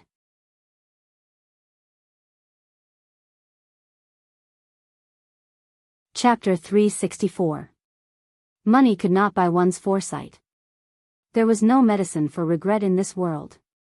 Seeing Duque's men leave so quickly, Orgrim was filled with regret. Along the way, he had forced a group of warlike orcs to submit to him, and only then was he able to sneak until now. While the demonic blood gave the orcs great strength and physique, it also increased their warlike nature to the extreme. This was a group of rebellious subordinates. To maintain the orcs' bloodthirst and desire for destruction, the tribe had to pay a high price. If Duque accepted the challenge, even if the tribe lost, Orgrim could still mediate. Now, Duque's army was as slippery as a loach. If they did not fight, Orgrim could not do anything to Duque. Duque was clearly trying to drag the tribe to death. Now that the orcs and trolls had just joined forces, there were many conflicts that had not been resolved. In order to unite different forces and races, apart from having a common goal and non-conflicting interests, the most important factor was victory. Any new organization needed to be nourished by victory and success in order to grow. The reason why Duque could quickly gain such a high reputation in the alliance was because Duque was the ever-victorious marshal. Orgrim could not make a promise to the trolls and then delay attacking the elves. On the contrary, the longer he delayed, the better it was for the alliance. From the holy city of Stratholme to the east, it was basically barren land. Even if the tribe turned the sky upside down here, it would not affect Rotterdam too much. Moreover, once the hinterlands was cleared, Duque would receive 20,000 elite human soldiers and an entire Wormhammer dwarf Griffin aeronauts as support. That was what Duque was using. Unfortunately, while Duque's calculations were accurate, Orgrim was even more ruthless. Looking at the empty human camp, every orc warrior's face was filled with anger and indignation. On the contrary, most of the trolls' eyes were filled with disdain and slight mockery. Orgrim yelled, "Everyone, do you see that? These are the cunning humans. Humans who never dared to fight the brave orcs head-on. Despicable, cowardly, shameless, lowly. But they played a trick on the brave orcs. Can we take this lying down? No. Never. Absolutely not." Tens of thousands of orcs roared and raised the weapons in their hands to vent the anger in their hearts. "I need a brave general to carry out a very dangerous destructive mission for the tribe. Who's coming?" Immediately, more than 10 generals stepped forward. However, Orgrim eventually chose Nogar. Noggle, the Flesh Shredder. This was a general from the Warsong clan who was famous for his bravery and ruthlessness. When he crossed over to the world of Azeroth, he was just an insignificant pawn. Now he was a general. Where did his martial merit come from? Ask the human warriors that he had torn into pieces. In his hands, he had torn at least 3 champion knights apart. These warriors of the human world had become a part of his terrifying legend. Orgrim opened the detailed map he obtained from the humans. "I need you to select 10,000 of your most violent beastmen warriors to destroy this place and this place. Then, they will meet up with us here. Can you do it?" Noggle's eyes shone with a bloodthirsty light. "No problem, great chief." The next morning, Duque smiled bitterly. The Horde had the upper hand, so they had the right to divide their forces. 10,000 beastmen was not a lot, but it was not a small number either. If they went all out, Duque's army of 30,000 would have to change their route. But they could not ignore it either. This was because Orgrim clearly had Duque in his hands, or rather, the Alliance's weakness. After all, the Alliance was a coalition of different kingdoms. The Alliance was not like the Horde, where the Great Chief had a clear relationship with the chiefs of the various clans. The Alliance, especially the current Alliance, had to take care of the interests of the various kingdoms and the feelings of the people. Now, that division was directly behind Duque's army of 30,000, heading straight for Darrowshire in the south of Stratholme. In addition, an independent team was heading for Maris Farm to destroy Lordaeron's food production. When King Tyrrhenas heard this news, he almost peed his pants. Another 3 magic messages were sent within an hour. Duque was extremely annoyed. Why didn't the magic message blacklist me? Duque rubbed his forehead. After some thought, Duque put up a mental barrier. Now, no matter who sent a magic message, Duque would not be able to receive it. He also gave the System Elf a mission to develop a magic version of the blacklist. In the end, Duque decided to scare Tyrrhenas. Based on my analysis of the situation, the main force of the Horde is preparing to attack Stratholme. So, I can only focus on the Holy City and temporarily give up on attacking the Horde. Duque lied through his teeth. Elucia, who was in charge of sending the messages for Duque, rolled her eyes, but still did it. No ordinary person would dare to bear the political pressure of the leader of the Alliance. One could imagine how much trouble and criticism Duque would face after this. Send my order. Evacuate all the people in the entire area, including Darrowshire, and have them hide in Caer Darrowshire or Stratholme. Send my order. Let Seamus clean up the remaining enemies in the hinterlands, and build a fortress in the north. This was all for Hercule Salus. The price was that most of the cities in the area, except for Stratholme, would be burned to the ground. Aurelia pursed her lips and held Duque's hand tightly. It was the 18th of May. On this day, the main force of the Horde finally left the human territory and entered Cule Salus. Be quiet, or die. Zhu Jin warned his men sternly. They were quickly passing through the forest and entering Cule Salus. Even though they had not yet reached the damned forest with the protection of magic, Zhu Jin did not mind having an appetizer. His sharp senses were warning him that the elf was not far ahead. He slowed down and nimbly took each step on the tree. Zhu Jin's movements were so silent that it was hard to imagine that he was a troll over 2 meters tall. His huge and slightly slender body had an unimaginable softness and agility. Zhu Jin did not even touch a single leaf or twig. He held the axe, which was infused with the beast war spirit, with both of his hands as he lightly flew from tree to tree. He did not want the elves to know that they were coming, at least not now. Together with the Amani trolls around him, he silently watched as a team of 20 elven border patrols walked into their ambush.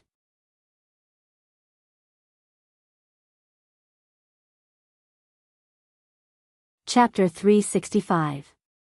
The trolls who were almost at the top of the tree silently readied their weapons. Most of them revealed their sharp triangular teeth, revealing a sinister smile. This was a grudge that had lasted for thousands of years. To the trolls, ever since this pale-skinned, pointy-eared intruder first set foot on this continent 6,800 years ago, they had been stealing territory from the great Amani Empire. They gradually seized control of this land. They had the speed, stealthiness, and even agility of trolls. These elves also had many powerful advantages, the most powerful of which was their damned magic.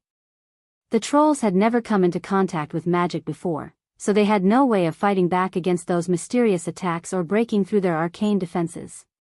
The only thing they could do was to use their high-speed regeneration of flesh and blood, their advantage in numbers, and their lives to suppress these hateful elves. The trolls had once succeeded. Their ancestors had used their blood to create epic troll weapons, using up the last drop of magic in the elven bloodline, and almost completely annihilated these weak fellows. But 2,000 years ago, the elves and the despicable humans formed an alliance. These two pale-skinned races completely destroyed the Amani Empire. They took down fortresses, burned castles, burned the Amani Empire's cultural essence to the ground, and slaughtered tens of thousands of their fellow trolls. The once ruler of the planet, the great Amani Empire, was shattered, and no longer had its former glory. All that was left was the shadow of thousands of years of continuous defeats, like maggots in a bone, entangling the souls of every troll. The trolls were no longer able to restore their glory and take back everything that belonged to them. Until now, the appearance of the horde gave them hope for revenge. Zhu Jin was willing to believe in them. Orgrim Doomhammer, a bold and wise leader of the horde, promised to help them rebuild the Amani Empire. In fact, when the humans and orcs started the war, Zhu Jin had tried to reunite the trolls of the various tribes. Amani, Fire Tree, Rotten Moss, Evil Tooth, Evil Branch, Burning Bramble, Deadwood.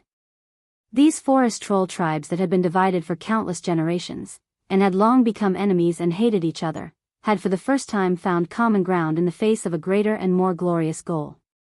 One by one, Zhu Jin challenged and defeated the leaders of these clans, whether it was through battles, competitions, or something else. All of them had already knelt before him. They and their tribes would all listen to his commands. The forest trolls banded together once more. Apart from that, the Frostmane clan and the other Frost Troll clans that had lost their territories to the Bronzebeard dwarves had also joined the army of revenge. With the help of the tribe, they would clean up the world in a similar way as the humans and elves, and then regain control of the forest. The orcs showed no interest in the forest at all. Zhu Jin suspected that they would occupy the valleys and plains of this world. Let the orcs go, but the trolls only wanted the forest. Standing on the tree, Zhu Jin's sinister smile widened as he looked down at the elves who didn't know that they had stepped into the gates of hell. Zhu Jin, who had also grown up immersed in the mud of hatred and revenge, completely understood the feelings of his compatriots. They had already infiltrated deep into the elves' homeland and were preparing to slaughter the elves on the land that they had stolen from their hands, the land that the elves believed to be their homeland and incomparably safe. Let the elves taste the feeling of losing their homes and being slaughtered. Suddenly, the sound of wind breaking overhead alerted some of the patrolling elves. It was already too late. The trolls weren't known for their strength, but that was relative to the orcs. In this environment where they would have to fight at close quarters in less than 2 seconds, the weakness of the elves' lack of individual combat ability was magnified many times over. Zhu Jin jumped down from the tree, and his huge feet landed right on top of the heads of two elves. The huge weight and the acceleration of gravity easily broke the necks of the two elves. Before his feet even touched the ground of the forest, Zhu Jin threw out his axe with a strange technique. The sharp giant axe, spinning in midair, easily flew between the two elves. Before they could react, the spinning blade of the axe had already sliced open the throat of the elf who was facing Zhu Jin. In less than half a second, the axe cut deeply into the head of the elf who was slightly further back. The other axe did the same. The speed at which it fell was almost as fast as the two elves who had been trampled to death by Zhu Jin. The remaining 4 elves lost their lives and collapsed, their blood splattering on the leaves of the forest grass. It was a ghastly sight. Before they could even scream, the rest of the elves were also taken care of by the trolls who descended from the sky like lightning. Zhu Jin was very satisfied with this ambush that was like an appetizer. Cut off their heads and hang them up. If there's a chance, tell the elves that the trolls are coming. On all fronts in the southern part of the Long Song Forest, the trolls attacked the elven patrols in a frenzy. Some troll armies easily won, while others paid a heavy price. What? You're saying that some of the elves predicted our arrival and made arrangements to surround and kill us? Zhu Jin was very confused by his subordinate's report. If this was a battle where the trolls were warned from above, then the trolls' losses would undoubtedly be much greater. Unfortunately, the trolls only suffered a crushing defeat in less than a fifth of the area. The rest were overwhelming victories. Whatever, we'll leave the rest to the orcs. Let's see if Orgrim can break through those damned elven defensive spells like he promised.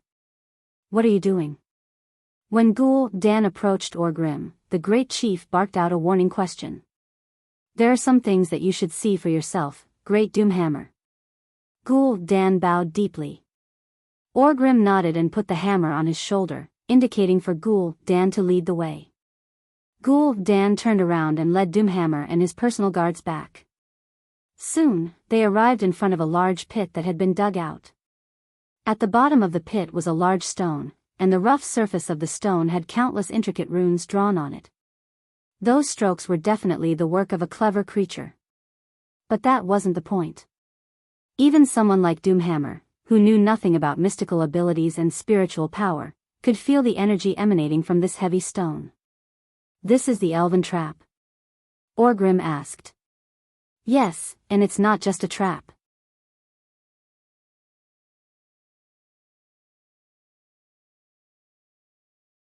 Chapter 366.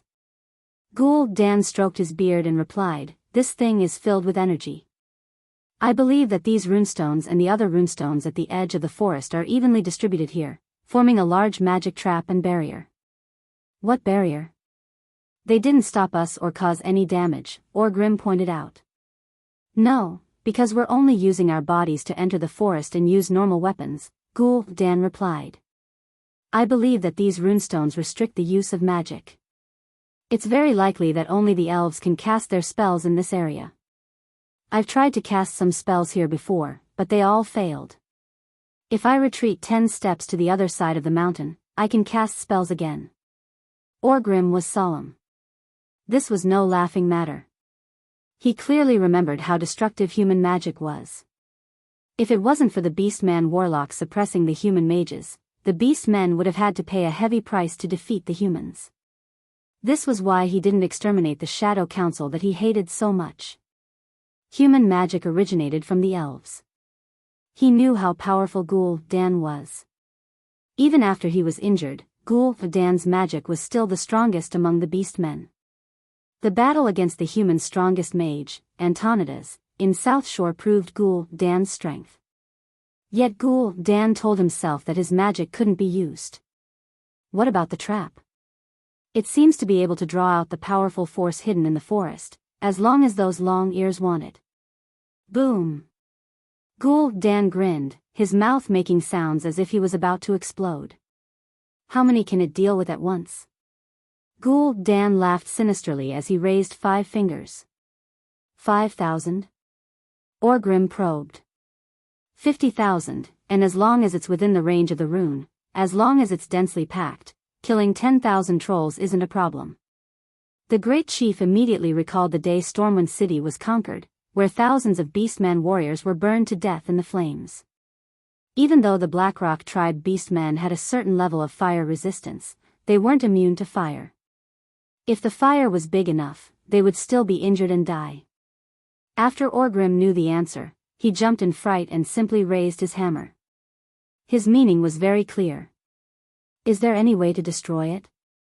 No, no, no, this is too wasteful. I can turn it into a storm altar and use the power of the runestone to strengthen creatures. Gul'dan's hunchbacked body gave off an evil aura. No orcs will participate in your strengthening, the great chieftain refused sharply. They have indeed become stronger. Orgrim stared at Gul'dan, his eyes filled with killing intent. Stronger, greener, less intelligent, and more violent. Gul'dan lowered his head. He did not plan to openly oppose the great chief at this time. I plan to strengthen the ogres. Perhaps there will be some changes in their bodies. But that has nothing to do with the orcs. It had nothing to do with him, so he let it go. Feeling that the loss of the tribe's elites would cause their fighting power to drop, Orgrim agreed. Just like how he agreed to let the dead humans become Death Knights to join the tribe. The preparations went smoothly and took a lot of time. Initially, Orgrim thought that Zhu Jin would be impatient. Unexpectedly, Zhu Jin said, "My ancestors spent hundreds of years and still couldn't break this barrier. I don't mind waiting a few days or months as long as I can break it. The trolls can wait." After saying this, Zhu Jin ran off to kill the elven patrols outside. After Gul'dan used his evil dark magic and rituals to break the outermost layer of the runestone's protection, he ordered Guggle, the twin-headed ogre hero, to carefully and orderly dismantle this giant runestone. This was a highly skilled and physically demanding job. If he used brute force to dismantle it, the result would be obvious. A certain clumsy ogre activated the protection on the runestone, but what happened? The unlucky ogre was blasted 30 meters into the air. Then, his entire body broke into tens of thousands of pieces that were evenly scattered over an area of 100 square meters. Even if the ogre's mother came here, she would not be able to recognize that this was her child. It took them a full 8 hours to completely dig out this runestone. Fortunately, Orgrim had brought some elites and the trolls as the vanguard here first. Otherwise, he could only let the army of 100,000 wait. Now, the army of 100,000 was still advancing 60 kilometers away. On the other side, Guggle skillfully smashed the giant runestone into a few large pieces. He brought 5 of the pieces to the clearing and spent a few more hours correcting the shape of the runestone.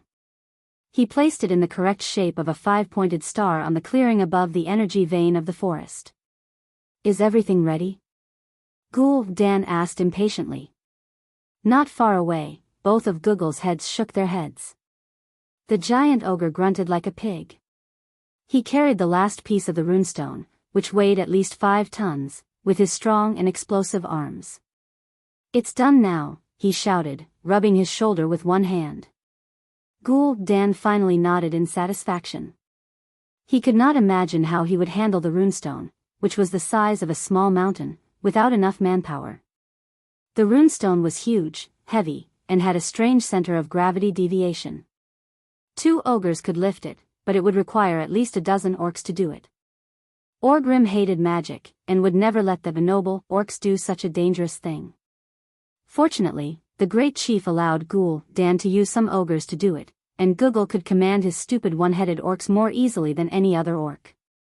Yes, when faced with a bunch of muscular retards, it did not matter if you were a world-class intellectual or not, you would still go crazy.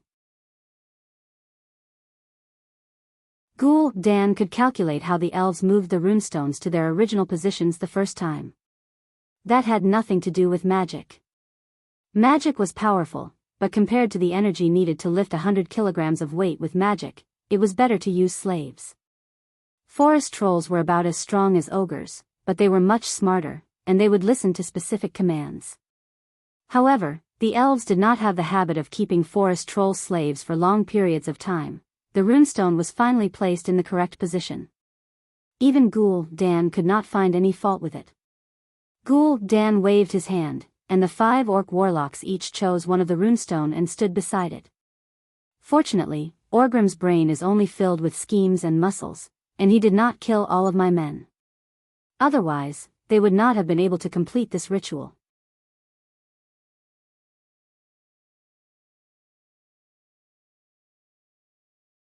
Chapter 367. Just like before, while Ghoul Dan believed that he would succeed, he wasn't completely sure. However, as an evil warlock with an unparalleled spirit of exploration, there was nothing he couldn't sacrifice. Furthermore, Ghoul Dan believed that if he failed, he would survive unscathed. Let's begin. He nodded to Kurger, who was shouting at the assembled ogres.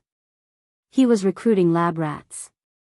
After some pushing and shoving, grunting, and cursing, the weakest of the ogres walked forward. Of course, no matter how weak he was still several times heavier and twice as tall as a human. Google shouted an order at the ogre. The ogre looked like he was ready to die a martyr, shrugging his shoulders as he walked into the empty space in the middle of the stones. He stood in the middle of the pentagram and waited, not moving. One of the strengths of the ogres was that they would stand firmly after being asked to. If not for another order or to find food, an ogre could stand there for hours, not moving an inch like a marble statue. Ghoul Dan often felt that these fellows had evolved from stones. This could also explain their thick skin that could easily block blades, as well as their ridiculously low intelligence. If Ghoul Dan ordered them to move forward, they would first spend a few seconds thinking about their demon life, perhaps thinking about the human delicacy they ate the night before drooling. Then, they would randomly choose a direction to move forward, killing everything they didn't like along the way. Sometimes, this included their own kind or their master. If he had a choice, Ghoul Dan definitely wouldn't order these idiots around without Google Dan's permission. With Google around, at least these idiots would walk in the right direction, and they wouldn't have to worry about hurting their own people. Of course, efficiency was still a mystery. Sometimes they could contemplate life while being stabbed in the thigh with a knife.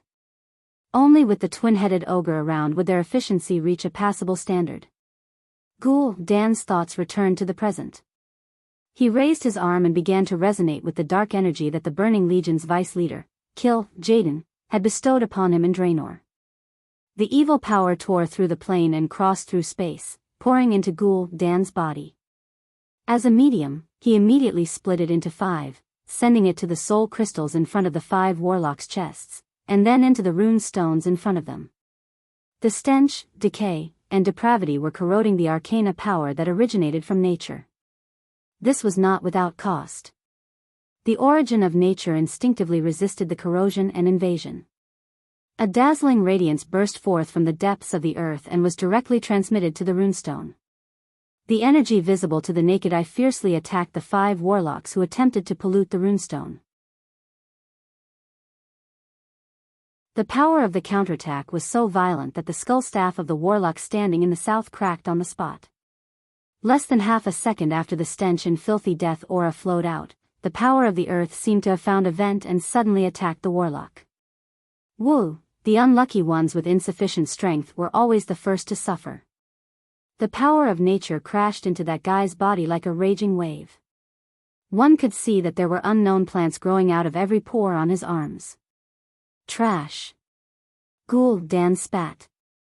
Without needing his reminder, Gujar grabbed the dead warlock and took his place. 3 seconds later, Ghoul Dan had to do the same thing as the 2-headed ogre magician. This helpless feeling of having to personally take the field made Ghoul Dan very unhappy. Fortunately, the remaining 3 fellas were clearly a cut above the 2 dead men from before. Now, the 5 pharaoh each chose a stone in front of them and poured dark energy into it. When all the rune lines on the 5 runestones were filled with black light and vibrated, Ghoul Dan focused his mind and chanted a short incantation. Every note of the evil spell contained a taboo smell of blood, which made Orgrim, who was watching from the side, very uncomfortable. The great tribal chief frowned. Unfortunately, he had no other choice. Shamans were not good at breaking through enemies' magic defenses, and the only powerful shaman under him was Zuluhid, whose strength was clearly 2 levels lower than Gul'dan's. More dark energy flowed through Gul'dan's wrinkled skin and into his runestone from his scarlet fingertips. But this time, it wasn't just a simple injection of energy. The overflowing demonic aura turned into a black comet, passing through the stone on his left at high speed before jumping towards the stone on his right. The demon's power did not stop there. It continued to move to the near left, then to the far right, and finally returned to the stone in front of him. A glowing pentagram connected all 5 stones. Wherever the black comet passed, it would quickly turn black. There would no longer be any signs of life. Countless complicated runes would appear on the ground. In the next moment, the sky above the altar suddenly darkened. The corrosive energy shot thousands of meters into the air before exploding. Soon, a strange storm appeared in the sky. It was made up of a white tornado that moved clockwise and a black tornado that moved counterclockwise. The storm stretched from the ground to thousands of meters in the sky, and could be seen clearly from hundreds of miles away. This terrifying storm alarmed the entire area. All the high elves who were fighting the trolls were alarmed. The ogre in the pentagram was still like a statue, standing there stiffly, even though Gul'dan could see the clear fear in that fellow's eyes. Unfortunately, he was facing Guggle. A natural 2-headed ogre, the absolute ruler of the ogres. No matter how afraid he was, even if Guggle wanted him to die, he had to obey. Very good. Guggle chose a good guy. Gul'dan grinned evilly. The power of the earth resonated with the sky. The power of the magic runestone was directed by Gul'dan to the ogre standing in the middle. He wasn't trembling, but his heart was trembling. A black halo enveloped him. At first, it was one circle, then countless circles. The black energy seemed to solidify as it poured onto the ogre's body. More and more energy poured onto him, finally forming a huge black sphere. The entire ogre was swallowed by this impenetrable black sphere. The immeasurable dark energy turned into a black storm, drilling into the ogre's body through every pore. Ah! The ogre finally couldn't help but scream. Moments later, the screams doubled. 2 heads were screaming at the same time.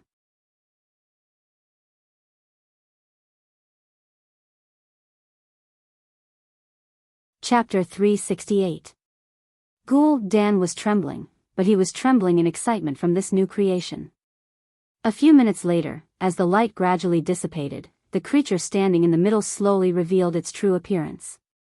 Gul'dan eagerly waited for the light to fade so that he could see the creature that his storm altar had created. There was still an ogre standing in front of them, but there were some changes to this creature. Although it was larger than before, some of its proportions had changed. Its stomach was not as large, its arms were not as long, and its legs were not as curved, making it more agile. It also had 2 heads. This was definitely an unexpected surprise. No one knew better than Gul'dan what a twin-headed ogre represented. In Draenor, twin-headed ogres were very rare. They were larger and stronger than their own kind, and more coordinated. They were worshipped by all single-headed ogres and were recognized as the supreme kings of the ogres. Guggle was one of them. No, he was even rarer. He was proven to have enough intelligence to be a mage. Gul'dan had found this twin-headed ogre when he was still young and trained him very seriously. Guggle was a reliable assistant and a powerful warlock, and he had accompanied Gul'dan to this day. Now, it seemed that Guggle was no longer alone. A twin-headed ogre. And it was clear that he had high intelligence and coordination. Most importantly, this kind of ogre mage with 2 heads was born with the talent of casting multiple spells. He could maintain his powerful close combat abilities while also casting unparalleled spells. The power that came from the source allowed the twin-headed ogre mage to quickly recognize Gul'dan as his master. Then, Gul'dan had Guggle explain to him everything he needed to know about the horde. The ogre mage listened quietly, absorbing everything like a sponge absorbing water. The birth of this mage was definitely good news for Gul'dan, who lacked soldiers. Of course, to Orgrim, these were larger and more powerful warriors. The great chief did not care that these new creatures were completely loyal to Ghoul, Dan and not him. For a horde with such a large population, twin-headed ogres and ogre mages were just a small part of it. As long as he controlled the entire tribe, no matter what kind of thoughts the people under him had, they had to serve the tribe. Orgrim smiled and turned to leave. Because Ghoul, Dan would complete the rest of the work, the great chief did not care how many twin-headed ogres this power could create. Orgrim's focus had always been on the bigger picture, such as the complete loyalty of the trolls. However, an accident interrupted his good mood. Something happened to Zhu Jin. It was a premeditated ambush, a sharp arrow that almost pierced Zhu Jin's heart. This almost ruined Orgrim's plan to bring the trolls into the new horde. Seeing the familiar emerald arrow on Zhu Jin's chest, Orgrim raised his eyebrows. Just a centimeter more and Zhu Jin's heart would have exploded. The entire arrow, over 60 centimeters long, pierced through Zhu Jin's body.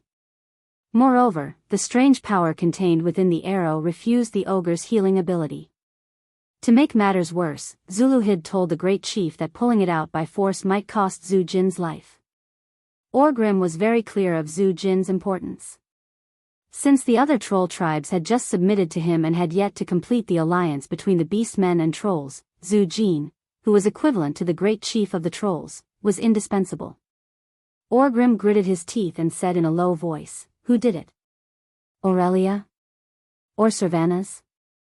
Orgrim could not remember every enemy's name, but the most outstanding ones could not be ignored. "I don't know. There were 3 very powerful female elven rangers who looked very similar to me." Zhu Jin gritted his teeth and replied, more accurately, there were 4 of them, but the last one was slightly weaker. 3. 4. Of course, Orgrim did not know about the Windrunner sisters. Just like how it was difficult for him to differentiate between different races. Face blindness after crossing races was a common case. "Rest well, the tribe will avenge you," Orgrim comforted Zhu Jin. From what he saw, Zhu Jin would need a lot of time to get rid of the mysterious green power. Who knew that Zhu Jin would suddenly pull him back? "I saw the changes of the times, and I saw how insignificant I am. So I need power. Power of magic. Mysterious power. I heard that you used the elven runestones to make an altar." Ghoul Dan's altar? Orgrim had never been too interested in Ghoul Dan's evil magic, so he had to remind Zhu Jin, "The latest news is that out of every 10 ogres, 3 will die during the ritual, 6 will become 2-headed ogres during the ritual, and only 1 will truly obtain the power of magic." Zhu Jin coughed out some green blood. "Isn't it just a chance to die, grow another head, or become a deformed monster? For the sake of the troll's revenge, I have nothing to fear." Orgrim looked down on this kind of personal hatred, but he was moved by the sacrifice of the entire race. Zhu Jin wanted to sacrifice himself or pay some other price to obtain this kind of ethereal evil power. This was also a kind of honor. Orgrim did not refuse. "When you think it is appropriate, Ghoul Dan will perform the ritual for you." When Ghoul Dan heard this news, he grinned in joy. "Perhaps I can truly control a great demon chieftain?" An hour later, the storm altar was fully activated again. The power drawn from the sky was modified by the runestones, turning into dense dark energy that accurately hit the Troll King's chest. The dark evil aura wrapped around the green arrow in Zhu Jin's chest. Under the tearing of this level of terrifying power, the green energy that seemed to have formed an endless cycle was easily crushed and devoured by the darkness. A large bloody hole appeared in Zhu Jin's chest. The ritual was not over yet. Getting rid of the power that Windrunner had left in Zhu Jin's chest was only the first step. When the other runestones poured more dark energy into Zhu Jin's body, the Troll King's chest began to swell up. It was not just his chest. Almost every inch of Zhu Jin's body, from his neck to his shoulders, to his arms, to his waist, to his thighs, was swelling up. More demonic power entered the wound on Zhu Jin's chest. The wriggling bloody wound was like a huge and ferocious mouth, as if it was devouring the dark energy. Finally, a gust of dark wind burst out of Zhu Jin's body.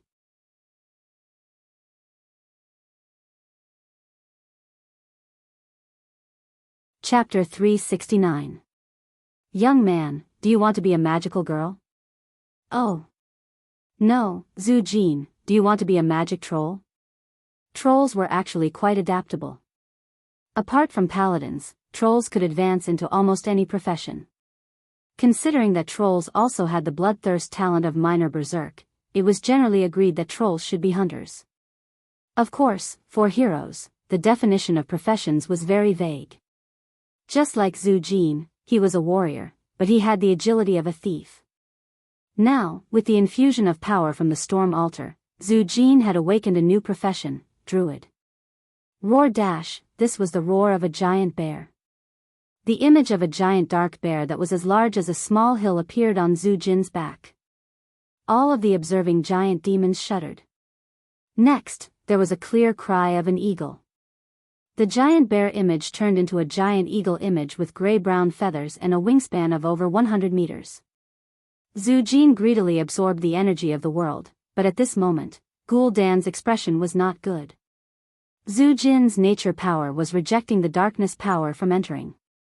Gul'dan could clearly feel that Zhu Jin was merging the darkness power into his berserk bloodline.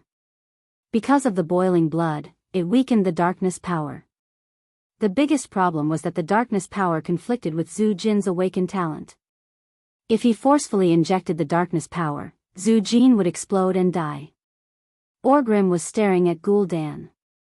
Zhu Jin's subordinates were also staring at Gul'dan. For power, Zhu Jin did not fear death. But could Gul'dan let Zhu Jin die now? They had not even fought a proper battle against the elves, and Zhu Jin, the only one who could control the trolls, was going to die. Regardless of whether Orgrim would let Gul'dan go, the other trolls would be the first to not let him go. The trolls might even fight with the beast men right in front of the elves. That would not be worth it. Tisk. Gul'dan lightly spat, Nagitaloka Saxi. He chanted an incantation, dispelling the darkness power on the runestone. Even though it was still the power of the demon that controlled the runestone, what was being transferred to Zhu Jin was the purer nature power. Zhu Jin's body stopped expanding. It had expanded to its limit, and the blood vessels that were about to explode finally had the space to shrink back. Zhu Jin's eyes suddenly widened, and a terrifying divine light burst out from his fierce and lifelike eyes. I feel power, the power of the great bear and the eagle. It is the power of the earth, it is the power of the sky. Zhu Jin's entire body was suddenly wrapped in green light.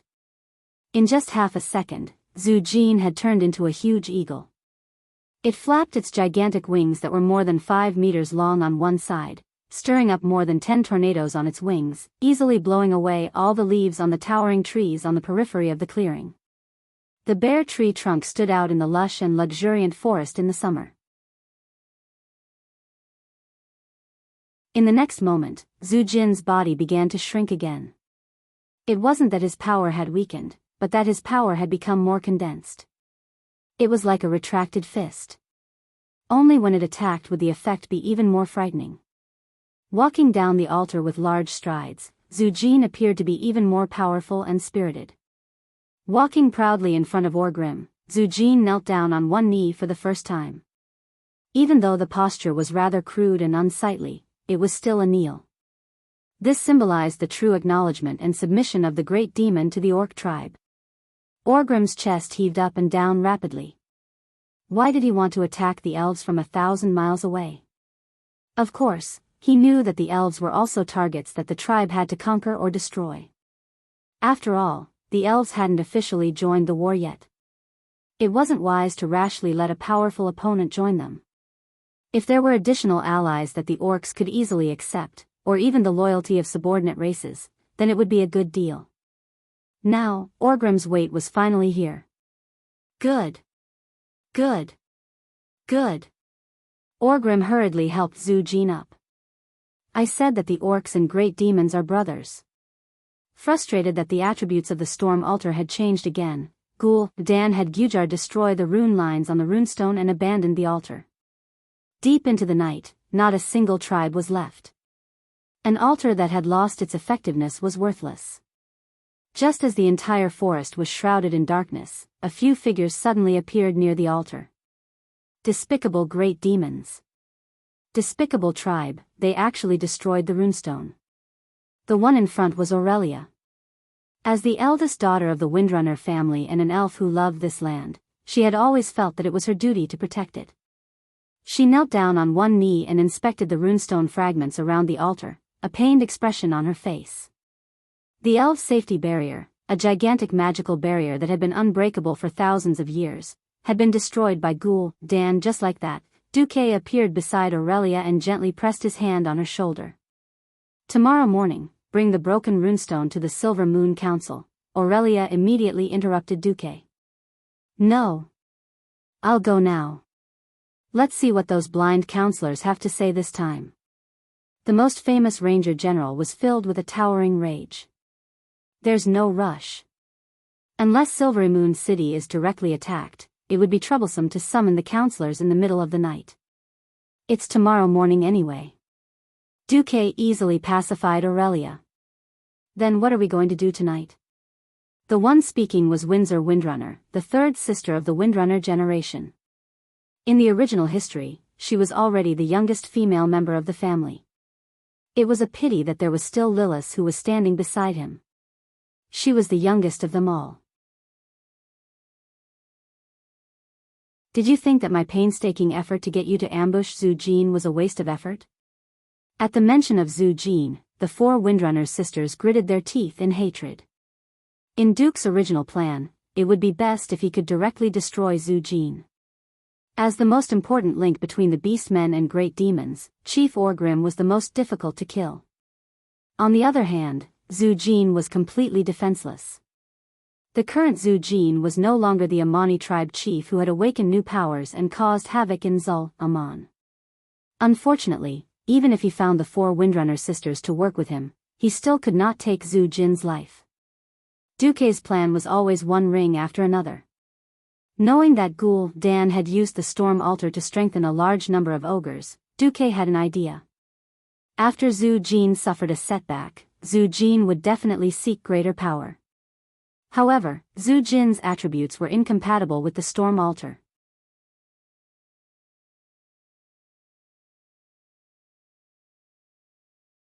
Chapter 370. In order to maintain control over the trolls, Great Chief Orgrim would definitely let Zhu Jin walk onto the altar, and he could not let Zhu Jin die on the altar. Now, Duque had made the right bet. Ghoul Dan had left early, leaving behind an altar that still had a lot of energy. While the runestone was still intact, Duque could not risk a group of elven girls going berserk and touch it. Furthermore, he did not have the skills to do so. When Ghoul Dan wanted to get the runestone, he did not have the ability to deal with a former demigod warlock, who was now a Breaking Dawn villain. Furthermore, Orgrim and the trolls' elites were all here. Just a few of them running over would be asking for death. Now, everything was different. Something stolen by an enemy would be taken by an ally. The rule of this world was that the ally was the new owner of the item. To return the item to its original owner, a corresponding price had to be paid. Even if the four Windrunner were here, they did not feel that Duque had done anything wrong. Duque bowed slightly, showing respect to one of the important figures behind him. Archbishop Fail, Uther, I'll have to trouble you. Ghoul Dan's sorcery was impossible to defend against. That unimaginable power was something that Duque did not want to touch unless he had no other choice. To purify evil, he needed professionals. For this, the prepared Duque had personally invited 2 gods from the Church of Holy Light, as well as a teleportation service. Archbishop Alonso's Fail smiled and nodded. Let me see. A moment later, Alonso smiled. The Ghoul Dan you speak of is indeed a very evil and powerful warlock. However, I discovered that he seemed to have some reservations and did not completely contaminate these runestones. The remaining curse is not too strong. I can get rid of it in a few minutes. Then I'll leave it to you, Archbishop. If possible, try not to cause too much of a commotion. Duque was definitely playing with fire. The Horde's vanguard was less than 30 kilometers from here, while the Horde's main force was 20 kilometers away. If he caused a commotion, the Horde's dragon knights would arrive in a moment. However, Duque had to seize the opportunity. The High Elves' runic magic circle was a complete defense system with 8 in a row. Apart from this one, Dan had destroyed another 2, so the large amount of energy gathered by the rune stones would quickly dissipate due to the destruction of the rune stones. If he missed this opportunity, he wouldn't be able to find it. This was the only time he could take advantage of the High Elves. There were no other opportunities. In fact, these runestones were processed by countless elven mages and craftsmen over hundreds of years, and it took nearly 1,000 years for them to be completely calibrated. One could well imagine how precious it was. In just a few minutes, Fael had finished dispelling the evil magic. With a warm smile on his face, he said, "My job is very simple. On the other hand, restoring the runic lines embedded in it is a huge project." Duque sighed. "That's my problem." Without hesitation, he opened the portal and sent Fao and Uther away. If the great archbishop accidentally died in Cuel Salis because of Duque's risky plan, Duque would bet 50 cents that Lothar would definitely come after him. And then? Sylvanas put her hands on her hips. "Don't tell me, Duque, that you're going to spend 10 days to half a month here to rebuild these rubble?" Queen Sylvanas actually wanted to say that they were powdered, completely destroyed runestone fragments. Each piece was not much bigger than a bean. Regardless of whether they could be put back together like a puzzle, even if they could be put back together, how effective would they be? At this moment, Duque was saying in his heart, "Hey, System Elf, time to work." "Hey, my host, do you really know how to order people around?" Is there anyone? Where is he? Why don't I see him?" Duque looked around, but not in front of him. "Host, you've lost your integrity. You weren't like this before," the System Elf said sharply. "Cut the crap and get to work." Duque glared. "All right." A series of system notifications popped up. "Begin scanning. Start analyzing the damaged shape of each runestone. Starting comparison. Hand of magic, activate." Under the astonished gazes of the few guys who followed him, more than 200 hands of magic quickly picked up the rubble of various sizes from the ground and then glued them together with special glue that had been prepared. Gavin Rad, who was next to him, rolled his eyes with his hammer, as if his boss wasn't human. The hands of magic flew at high speed, with all kinds of dazzling crisscrossing movements. At first, Sasha, who was the most curious of the Windrunner sisters, tried to follow the trajectory of Duque's hands of magic with her eyes. Unfortunately, Sasha quickly fainted. She looked like she was about to faint. Sasha took the opportunity to lean on her elder sister's shoulder and asked in a low voice, "Sis, is your boyfriend really a human?" Aurelia's face was full of embarrassment. Boyfriend? Aurelia hadn't really thought about this word. Although they both vaguely felt that it was the case, the last layer of thin veil was never revealed. Suddenly exposed by her own sister, Aurelia's face was burning. Admit it? Or not? That was a problem. Admit it? How much? That was also a problem. At this moment, Sylvanas abruptly helped her elder sister out of the situation. "Humph. You want to pick the most beautiful and mature flower of the Windrunner family? You'll have to ask us 3 sisters first." Sasha decisively joined in the fun. Aurelia looked at Sasha, the younger sister who looked similar to her but had bright silver hair, and had mixed feelings. She didn't know how to tell her sister that if they successfully saved Cuel Salis this time, she and Sylvanas would become Duque's vassals according to the agreement. There was a sense of reluctance to part, but also a sense of confusion that this seemed to be a good thing. While the 3 sisters were fooling around, Duque had finished reassembling the runestone. A completely 3D runestone pattern that had been magnified 10 times appeared in Duque's spiritual sea. After comparing Dan's storm altar array with the magic pattern on the runestone, the system finally came up with a result. It was the result of thousands of elven mages' calculations for hundreds of years. Just like how Duque reverse-deduced a complete spell from a simple magic model, he easily deduced how the complete storm altar system worked based on the leftover materials. Done. Duque raised his hand, and the runestone that had been reconstructed immediately disappeared in the wind. He turned to look at the rest of the runestone fragments. Using Gavinrad almost as a 3D printer, Duque held Gavinrad's arm with hand of magic and began to guide him in processing the fragments. After a whole hour, a brand new storm altar appeared in front of everyone. "Young man, do you desire power?" Duque asked Gavinrad absent-mindedly.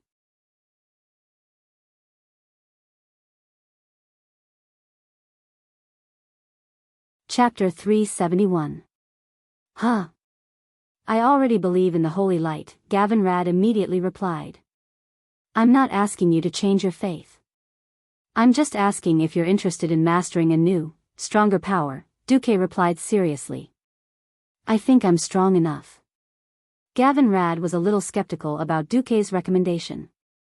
Come on, I'm not saying that the power of the holy light isn't good, but the power of the holy light lies in the piety of the heart. Your piety is only slightly above average. So even if your foundation isn't bad, you're still the weakest among the first-generation holy knights. Duque immediately hit Gavinrad's sore spot. In terms of martial arts, Gavinrad wasn't much worse than the other three. The only person whom Gavinrad was convinced of was Dathrahan. But the power of the holy light came from the heart. The more pious one was, the more passionate one was about the holy light, and the stronger the holy light. After being blessed by the holy light, Uther became the one who could fight the most. He was tied with Turalian for second to last. Well, the weakest was Reginald Windsor. Okay, what power is that? The power of the storm. More accurately, the power of thunder. Huh. At this moment, Gavinrad was tempted. This had nothing to do with the characteristics of the holy knight profession. On one hand, it was a matter of potential. This was the path of the holy light. He had reached the end of it. He wasn't as good as the best, but he could not become the best. On the other hand, as a knight from Stormwind City, Gavinrad Bad Luck had good virtues and a martial family heritage. And the fundamental difference between him and Uther and the other first-generation holy knights was hatred. The hatred of being slaughtered by the orcs. Every family in the country had victims, and every Stormwind citizen had a deep hatred for the orcs. His little grudge was nothing much. But the path of the holy light did not allow for personal hatred. Gavinrad could only suppress the anger in his heart and try to numb himself, telling himself that it was a selfless battle. In reality, he had failed. So his holy light power was near the bottom among the first-generation holy knights. If I'm not wrong, you can become a storm knight. Are there any risks? Calm down. When you're in danger, won't you activate invincibility? Oh, activate, holy shield technique. With that thought, Gavinrad decided to do it. With the same trepidation as the ogre, Gavinrad stood at the center of the altar. At this time, everyone was shocked to find that the altar was still in a state of being unable to be activated. According to the simplest estimation, it would take 5 pharaohs to activate. At this moment, Duque put on a magnificent performance. True mirror image, Duque's figure suddenly became blurry, and a blue Duque walked out from Duque's body. It was obvious that the one who walked out was a doppelganger.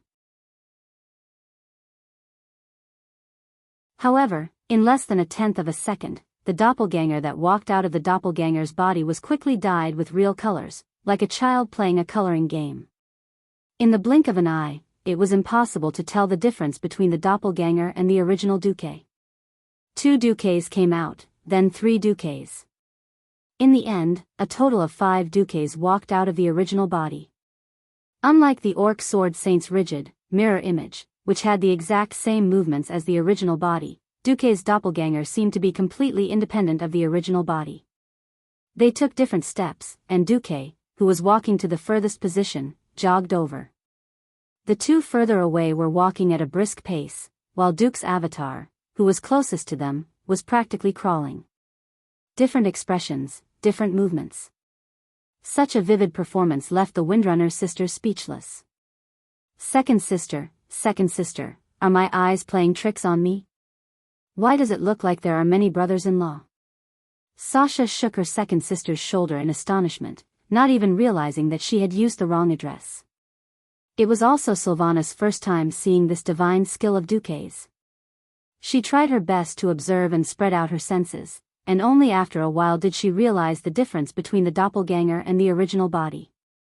The doppelganger did not breathe, and there was no smell. However, the doppelganger had a real body. She felt the air that the doppelganger created when it moved forward, forming a weak wind. Aurelia was dazzled, and very naturally, she remembered the first time she met Duque. It was a chance encounter, and she thought that she had met a ghost, but she found a magical mage seedling. And when Duque was killed for the second time, she happened to witness it. To be honest, she still had not figured out what happened back then. But now, she felt that most of her doubts were explained. Duque was definitely a super magic genius. Of course, no one knew that Duque had killed the chief of the Fire Blade clan, Sword Saint Dar Triple Blood Blade, to get mirror image of truth. After everything was ready, the 5 doppelgangers of Duque began to cast spells at the same time under the control of the system elf. The principle was not much different from controlling Hand of Magic. In the eyes of others, it was cool. 5 doppelgangers that could chant different spells at the same time. With this talent, this magical method, the Windrunner sisters began to understand why Duque could rise so quickly in such a short time. It was almost the same as when Ghoul Dan activated the altar. But because the pollution of the altar had been dispelled by Archbishop Fail, the tornado in the sky was golden and white. The mighty power of the lightning in the sky was broken down into countless threads and entered Gavin Rad's body, modifying the body of the first holy knight who was killed by Arthes in history.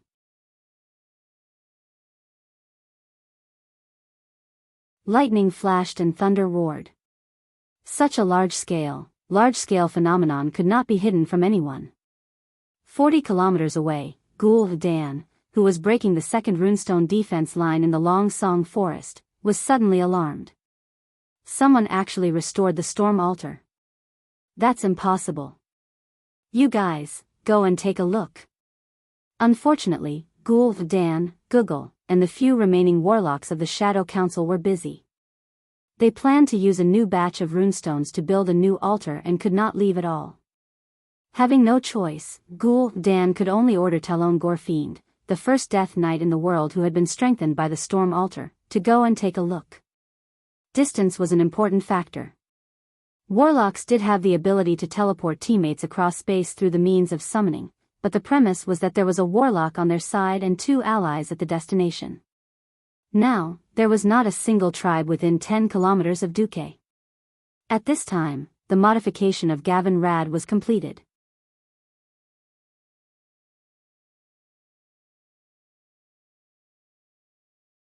Chapter 372. Gavin Rad now had a hammer. It was his original physical hammer, as well as the Tempest hammer, which was formed by the power of lightning in his left hand. Walking out of the altar, every step Gavin Rad exuded a terrifying power that was no weaker than Thunderstrike. With his feet as the center, large amounts of lightning spread out from the cracked ground.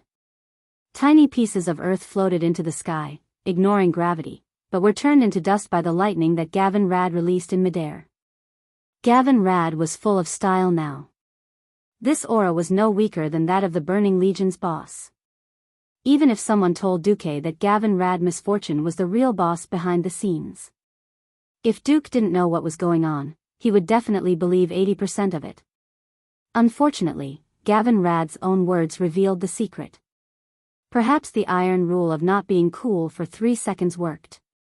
Gavin Rad actually asked, Boss Duque, will I electrocute my wife when I marry her in the future? The Windrunner sisters almost fell off the tree.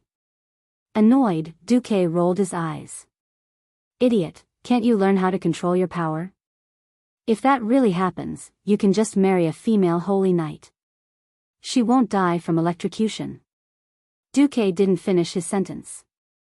If you're so stupid that you can't control your power, then when you do the life inheritance ritual with your wife, you can bathe her in holy light. Young man, it's a good thing to be full screen censored in battle. Duke didn't bother with Gavin Rad anymore and sent him to watch over the place. Time is limited. Which Windrunner wants to be the next to obtain power? Ghoul Dan has already destroyed the runestone's energy field. In another half a day, the energy will dissipate without use. Also, this is the power passed down by the High Elves for thousands of years. The 4 Windstalker sisters looked at each other, none of them able to move their feet. Duke's next sentence caused the 2 sisters to be unable to remain calm. This is the Storm Altar. An altar that can awaken the power of those with suitable attributes. There are only 3 types of awakenings: thunder, fire, and wind. The power of the wind. This was a temptation that no Windrunner could resist. Once upon a time, the Windrunner were proud of their unparalleled archery skills. In their hearts, there was nothing that they could not kill with a single arrow. Unfortunately, more and more powerful monsters overturned their thoughts. A Death Knight who wouldn't necessarily die, even if his head was pierced through. An ogre with 2 heads and 3 hearts. According to Duke, in the Draenor world where the orcs were originally from, there was a powerful creature that ruled over the ogres. Their name was Gollin. These terrifying creatures usually had a height of more than 10 meters, a huge body, and unparalleled brute force.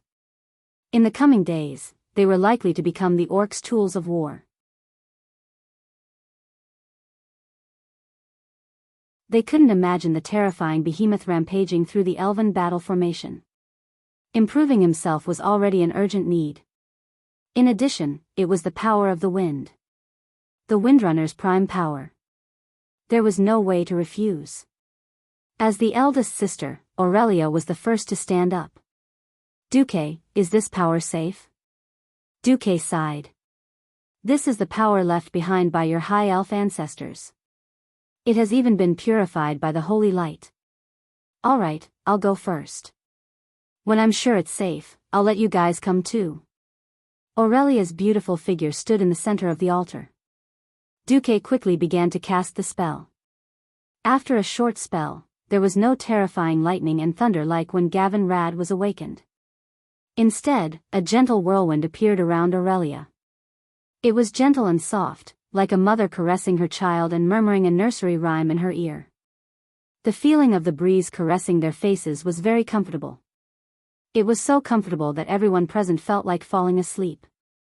Everyone heard the sound of the wind. Huff, huff, huff. It was the pulse of the earth and the breath of the sky. Gently opening her arms, Aurelia let her whole body bathe in the wind.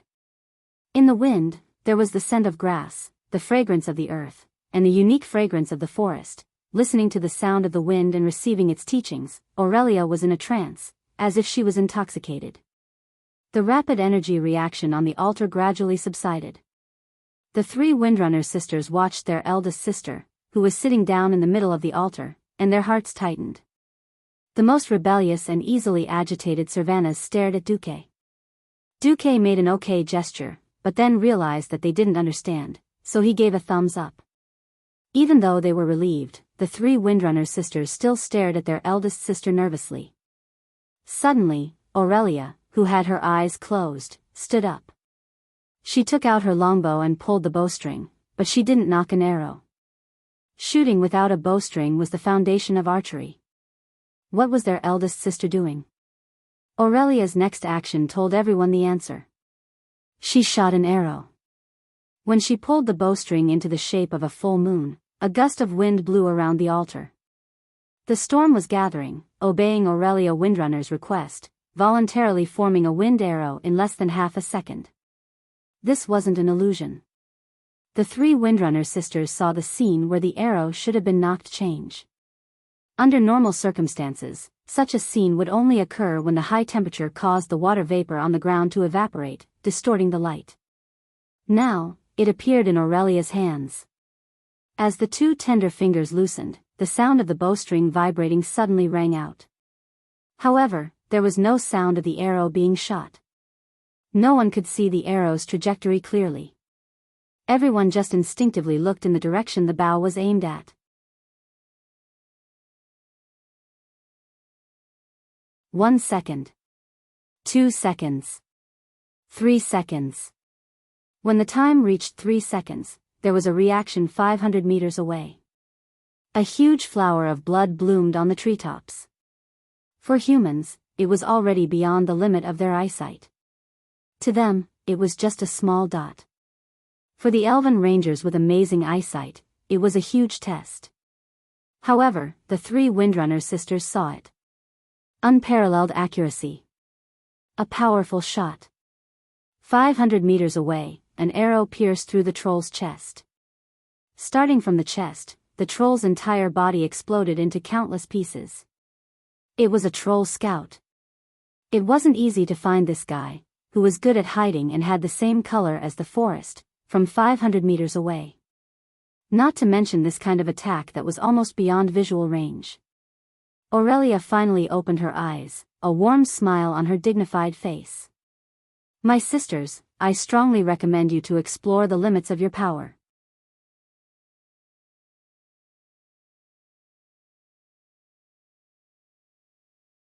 Chapter 373. Storms were gathering, and thunder was roaring. Power was surging, and destiny was being rewritten. Duque raised his head, and looked at the vast and boundless sea of trees. His deep, black eyes looked past the lush forest, the marching orcs, and finally landed on the tribal flags that were fluttering in the wind like rags. No one knew what Duque was thinking. That sharp divine light that could pierce through all the fog and see the truth was what confused and intoxicated Aurelia the most. Duque's gaze seemed to contain the mysteries of the entire universe. After letting out a soft sigh, the divine light in Duque's eyes became more and more blurred. It was as if he had turned into a bronze dragon that controlled time, making time flow according to his will. It was as if he could see the torrent of history rolling forward according to its original direction, crushing all the hard work he had done. It shackled him with the shackles of time and space, allowing history to return to the path he was familiar with. The mysterious and unfathomable river of destiny seemed to have secretly merged with every river and sea in Azeroth, coiling around every mountain, plain, and continent. The future was like a layer of fog that could never be dispelled, shrouding the entire alliance, and even the entire Azeroth. Duque didn't know how much his hard work could change the future. He could imagine that the current 79% accuracy rate would make the originally fixed future even more fragmented and unpredictable because of his hard work. To make up for those who have passed away, and the regrets that I thought were irreversible, everything is worth it, Duque muttered softly. In the past hour, the people around Duque all received unexpected benefits. Lightning. Sylvanas shouted, and surging waves of lightning gathered in her palm, turning into lightning arrows that contained great power. The lightning that circled around her made her look like a goddess of lightning that stood above the 9 heavens. Wind soaring. Vanessa had also awakened the power of the wind. Although she couldn't compare to her sister Aurelia in terms of quality and quantity, she was exceptionally light. It wasn't hard to imagine that Vanessa would have an absolute advantage in terms of speed. Eagle Eye. Lilith was a little puzzled. She had awakened this scouting ability. It didn't feel like it had much to do with the wind, and there was almost no increase in combat power. Wind release. Vanessa waved her 2 daggers agilely in the air. The graceful twirls in the air made people wonder if she had already overcome gravity. Ice mist. After dispelling the influence of the wind, Lucia easily condensed a cold mist in the air and enveloped herself. When the people around her finished upgrading, they all turned to look at Duque. Dooku, even though the horde is almost here, we can help you hold them off for at least 10 minutes. If there's anything else you can get, just do it. Illyria's encouragement came from the wind. The other 3 Windrunner sisters nodded in unison. Duke smiled. He first opened a portal and sent Lucia and Vanessa, the 2 weaker ones, back. He then stood on the storm altar. After standing on it, Duque couldn't help but laugh. Once upon a time, he had been worried about the gains and losses of even the most basic, level 1 fireball spell. Now that he was faced with an unknown power, Duque was surprised to find that he didn't seem to have much hope or fear for the final outcome. Perhaps it was because he had changed from a simple transmigrator to a university. After experiencing numerous challenges and hardships, he had completely matured. He had worried countless times that if history had changed drastically, he would lose his judgment of the future. But after ascending to a high position and commanding the Alliance's army to victory time and time again, his heart was becoming more determined. He began to have confidence and was no longer afraid of failure or setbacks. Thinking about the forces that would invade Azeroth in the future and the terrifying monsters that could easily be as tall as a 10-story building, he was originally a little afraid. But now, the results of his hard work were turning into a source of confidence. The power of magic. The power of power. The support of friends and subordinates. All of these turned into an indescribable confidence that supported him to continue moving forward. As long as he grasped this power, he would have endless power to overcome all obstacles, break through the fate of destruction, dispel the fog in front of him, and embark on the path of the bright future. That was the fate of Azeroth and Duque's fate. With that thought, Duque no longer hesitated. The 5 avatars chanted a simple incantation, driving the temporarily made storm altar to make its final effort. The force of nature deep in the ground that was about to dissipate was surging for the last time under the guidance of Duque's will. The feedback from various parts of the altar allowed the force of earth to connect with his body, giving him a feeling that the force of earth was connected to his fate and magic circuit. The next moment, a strong gust of wind blew in the sky again. Countless drifting forces in the air gathered in the direction of the storm altar in an even more exaggerated and majestic manner than the people who had awakened before. It was a giant tornado that hovered 100 meters in the air and had a diameter of more than 5 kilometers. For a moment, Aurelia and the others all turned to look at it. Countless long purple-blue lightning bolts were twisting in the air above the storm altar like spiritual snakes. The high-energy lightning chains disintegrated and filtered all impurities, making the wind blowing on the altar extremely cool and clean.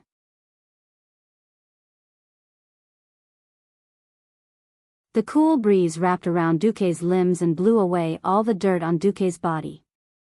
The lightning came to Duque's head and turned into countless tiny harmless electric currents that entered Duque's shoulders and flowed throughout Duque's body.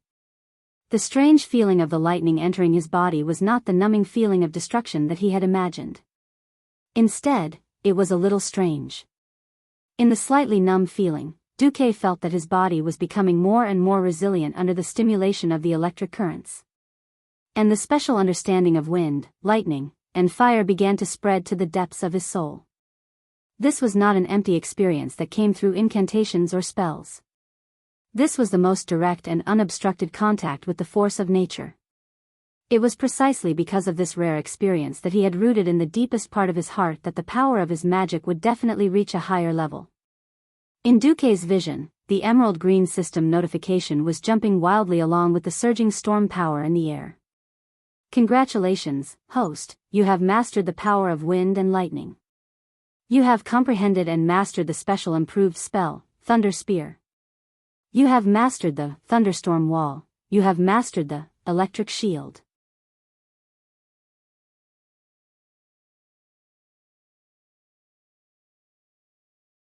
Chapter 374. There was nothing much to say about the scene of Duque leading everyone to retreat. Duque didn't plan on fighting Ghoul Dan while he was surrounded by the Beast Men. After the Windrunner wreaked havoc on the Beast Men, Duque opened a portal and retreated. If they didn't leave now, once Ghoul Dan arrived, no one would be able to leave. The only thing Duque could use now was Ghoul Dan's contempt for him, or rather, Ghoul Dan's scheme to screw Orgrim over. Early the next morning, Aurelia appeared outside the Silvermoon Council's meeting hall. Apologies, General Windrunner. The Silvermoon Council is currently in its daily meeting. You can't enter. You barged into the council last time, and many council members are furious at your reckless and vulgar actions. The guard captain blocked Aurelia. The huge kite shield in his hand was dazzling in Aurelia's eyes. Aurelia did her best to suppress her emotions. Eversong Forest has been invaded. From yesterday afternoon until this morning, we lost a total of 7 teams. The highest level of requests for help have filled the entire communication room, and now you're telling me not to disturb that damned daily meeting? We're in a state of war. But, without another word, Aurelia took out the thing that Duque had asked her to bring last night. The head of a troll. It spun in the air, its long black hair that was braided into dozens of strange braids dancing in the air. The sunlight shone on its long fangs, and it crashed into the kite shield that blocked all information from the outside world. Finally, it landed at the feet of the guard captain. The air froze for a moment. Every single one of the 12 guards stared at the head. In the next moment, Aurelia opened a bag and revealed the thing inside. It was a beautiful magic crystal nameplate that marked the identity of a high elf soldier. If the nameplate was taken off, it would only mean one thing: death in battle. There were many nameplates, but the most shocking thing was that among the blood-stained nameplates, the guard captain found many nameplates of platoon leaders and even senior captains. The faces of all the guards suddenly changed. Aurelia once again broke into the Silver Moon Council that she was familiar with and hated. When the chairman of the parliament saw Aurelia's heroic and dignified face, he was immediately enraged. For the sake of Silver Moon City, can you stop interrupting the sacred meeting? I'm really sorry. No matter how good-tempered Aurelia was, when she saw these high and mighty counselors who did not care about worldly affairs, the anger in her heart rose to her throat. Longsong Forest has been invaded. Are you only willing to stop that sacred meeting and face the coming of the war when the tribe reaches this sacred gate? Everyone could hear the bitter irony in Aurelia's words. Impossible. A great lord suddenly stood up and pointed a finger at Aurelia, his tone abnormally harsh. No one can survive after passing through those runestones.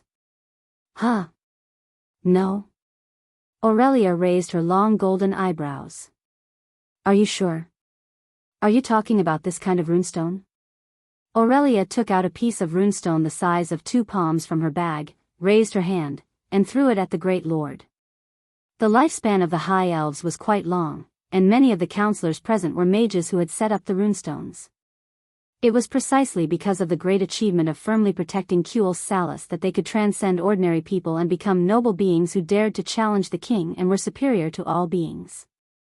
Now, their pride, their reliance, had vanished into thin air in the blink of an eye. Every counselor's heart beat violently, and they almost forgot to breathe. Great Lord Moria, your territory seems to be in the southern part of the Longsong Forest, right? Do you want to find a high balcony and see if there are flames rising in your territory? Illyria's words made High Lord Moria jump up as if his buttocks had been slapped by a whip. Ignoring the clown, Aurelia looked straight at the Sun King. I don't want to repeat the warning I've given you. I just want to tell you a fact. There is no doubt that the trolls have entered our forest, trampled our land, and slaughtered our people. The orcs that I've mentioned are now following them. They don't have the agility and stealth of the trolls, but they have strong bodies and their numbers are like locusts. They are planning to destroy our home together with the trolls. Aurelia panted heavily, and her chest rose and fell rapidly. The whole hall was very, very quiet, and only her heavy breathing could be heard. Aurelia raised her head, and there was endless pain and heartache on her face. Finally, I just want to ask, are you all damned deaf and blind? Do you want all the rangers at the border to die in battle? Do you want all the elves in the Longsong Forest to be slaughtered? Do you want to wait until you face the ferocious faces of the trolls and smell their nauseating breath? Only then are you willing to admit that a full-scale war has come to us, the High Elves. Aurelia's voice was very melodious. As she pleaded, she opened the blood-stained bag again, and countless nameplates fell out and fell on the shiny white tiles, making clanking sounds. Whether it was the king, the speaker, or the counselors, the pupils of all the elves suddenly shrank, and they stared at the nameplates for a long time, speechless. They looked at the fresh troll head presented by the guard captain. The Sun King, an Astrian Sunstrider, burst out with a loud roar. Damn, this time, the Sun King's outburst was not because of Aurelia. The Elven King slapped the troll's head hard, and it flew into the air. The head did not have a chance to fall to the ground, because in mid-air, it had been instantly incinerated by the Sun King's destructive flames. The high-temperature embers scattered on the floor of the Silvermoon Council's meeting hall. The Sun King furrowed his brows, and his eyes that were muddy most of the time became as sharp as a sword. The trolls dare to invade our home? Anastrian was completely enraged. They dare to do this? He looked up, and his expression was like that of a furious brown bear. We will let them use their lives and blood to wash away their sins. Gather our warriors, gather our rangers, we will launch an all-out attack on the trolls, drive them out of our forest, and use their heads to build our new border.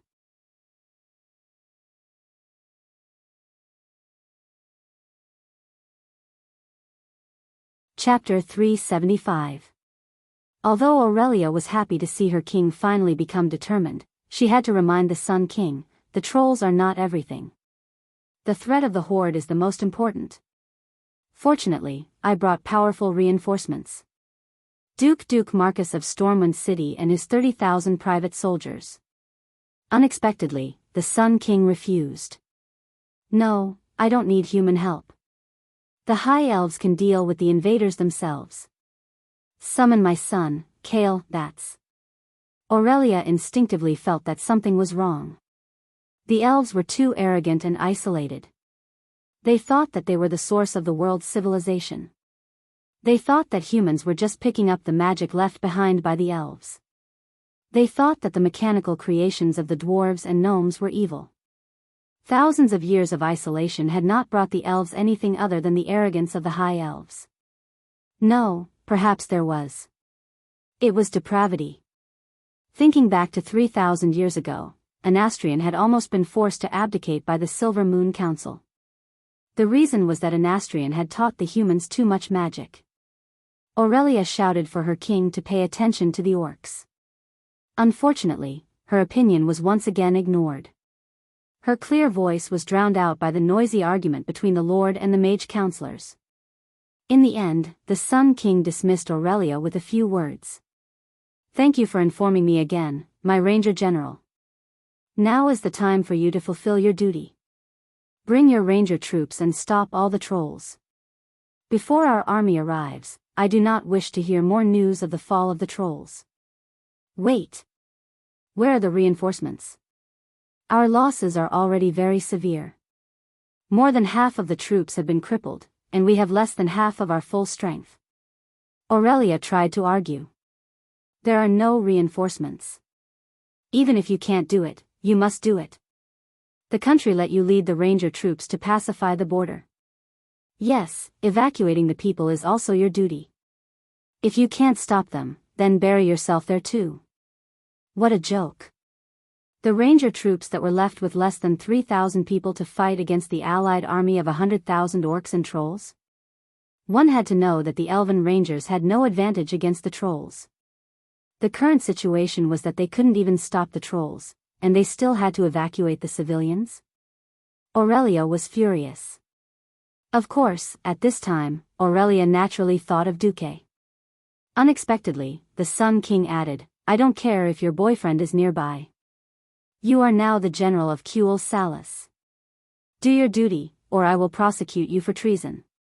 Also, if humans enter our borders without our permission, then we'll deal with them the same way we dealt with the trolls.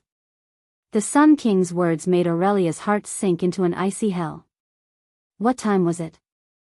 Did they really think that they could rely on the elves to win this interracial war? It was obvious that they couldn't win if they didn't work together. Your Majesty. Aurelia raised her voice. Guards, take her away. Let the council send an army supervisor to ensure that the two generals of the Windrunner family fulfill their duties. The Sun King waved his hand, and nearly 10 kite shields of the Imperial Guards quickly blocked the line of sight between her and the Sun King. Sorry, it's my duty. Please. The guard captain didn't look good either. Everyone's eyes were bright. Aurelia, the hero of the Trolls' War, had been stationed at the border for more than 3,000 years for the safety of Cuel Salis. This time, she had informed them of the large-scale invasion of the trolls in advance. The first time, she was completely humiliated by the counselors with words. The second time, even though she had the great merit of alerting the higher-ups, she was given the cold shoulder again because of her background. In the end, it was because all the higher-ups of the elves were mages, and they had a fanatical admiration for spellcasters. All beings other than the spellcasters were regarded as cannon fodder. If the Windrunner family was a mage family, she would have become the hero of Kuel's Salis again by now. Aurelia was taken away. When a substitute counselor appeared among the heavily damaged rangers as an army supervisor, everyone's lungs were about to explode. Bastard. The Silver Moon Council is like Chocobo *T. Sister. Since we agreed to become Duque's vassals, we might as well let Duque's troops come in early, and we'll just pretend we didn't see it. Servanas, the most rebellious of the Windrunner's sisters, cursed angrily. But all she got was a slap in the face. Servanas was stunned by the slap. Aurelia's sharp voice said, "You and I are now Kuel Salis's ranger generals. Right now, our hometown is under attack. How can you face the country and the people by saying this? As long as we still carry the epaulets of Kuel Salis, His Majesty's orders are absolute." Not to mention Servanas, even Aurelia felt an unsuppressible sense of grievance. Servanas argued unwillingly, "There are clearly better ways to solve this crisis and avert a possible disaster, but you gave up everything because of your arrogance. This kind of method will kill countless people. Do you really want to suppress your unhappiness and force yourself to accept it? What else can I do? This is a time of war. If after the war, everyone is safe, of course I can peacefully serve Duque. But right now, our hometown is burning. If I do anything special, it will be treason." Aurelia couldn't help but shout. Sasha and Lilith watched the two sisters argue and couldn't get a word in. Both sides felt that they were right, but they couldn't come up with any better ideas. Sasha could only look like she was about to cry and persuade the two sisters to stop arguing. Servanas stubbornly said, "Idiot. Don't you rely on Duque a lot? Then go find him."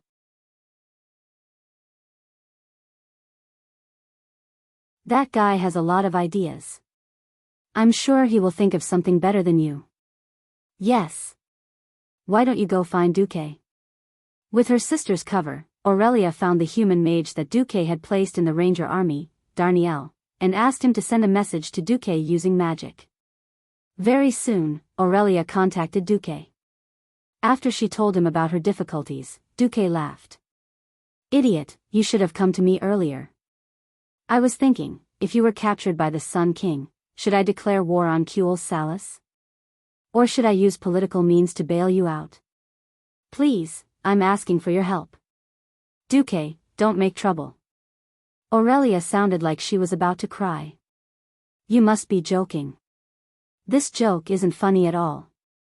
Alright, leave the task of delaying the orcs to me. You focus on organizing the evacuation of the people? What do you plan to do? Your soldiers can't cross the border. I promise that not a single soldier from the Alliance or Stormwind will cross the border."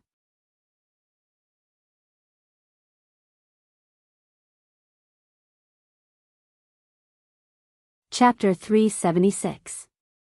Once again, it was proven that Aurelia had once again underestimated Duque's intelligence.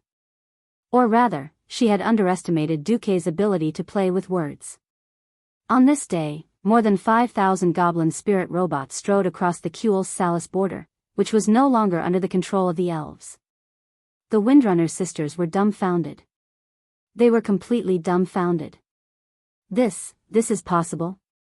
Aurelia looked at Duque on the other side of the border. Why not? Duque put his hands on his hips.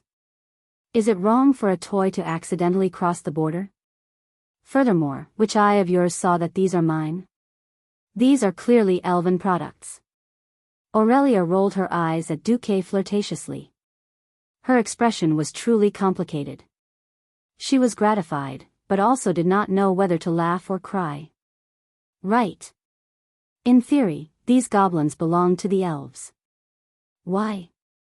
Did he not see the words Kuel Salis 10,086 Border Guard written in the human language on the outer shell of the goblin's armor? Of course, the elves would not have such a terrible designation, nor would they use a language other than the High Elves' language. They would also not have these gnome-style robots that would affect the appearance of the elves. Silvermoon City also had battle puppets, but those magic puppets were all round and curvaceous. They were obviously arcane style. In any case, not a single human soldier had crossed the border.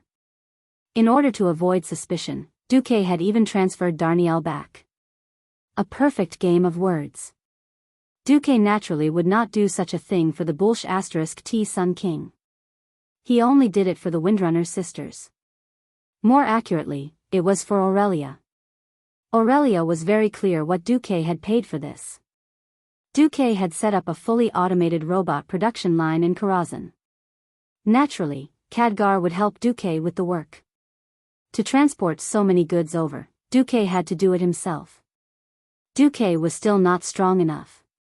He could only transport no more than 1 ton of people or goods at a time. Even so, Duque was exhausted. He was like a dead dog for the whole day. However, it was enough to receive a grateful look from Aurelia.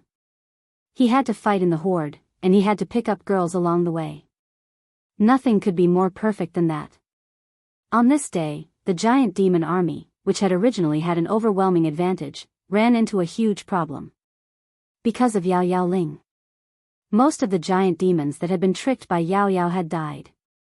The tribe was indeed annoyed by the warning function of the demon spirits. No one had expected that the combined power of the Yao Yao spirit and the Elven Ranger would be so amazing. Those seemingly silly mechanical creations wandered aimlessly in the Long Song forest. However, a high-speed paint arrow would suddenly shoot out from the Yao Yao spirit and hit a giant demon that was hiding on the tree. In a jungle battle, under the premise that both sides wanted to kill the other, the most important thing was to discover the other side first. In previous battles, concealment and enemy detection techniques were the most important. Observation, judgment, and experience were all indispensable. Any miscalculation would result in death. The appearance of the Yao Yao spirit completely broke this balance.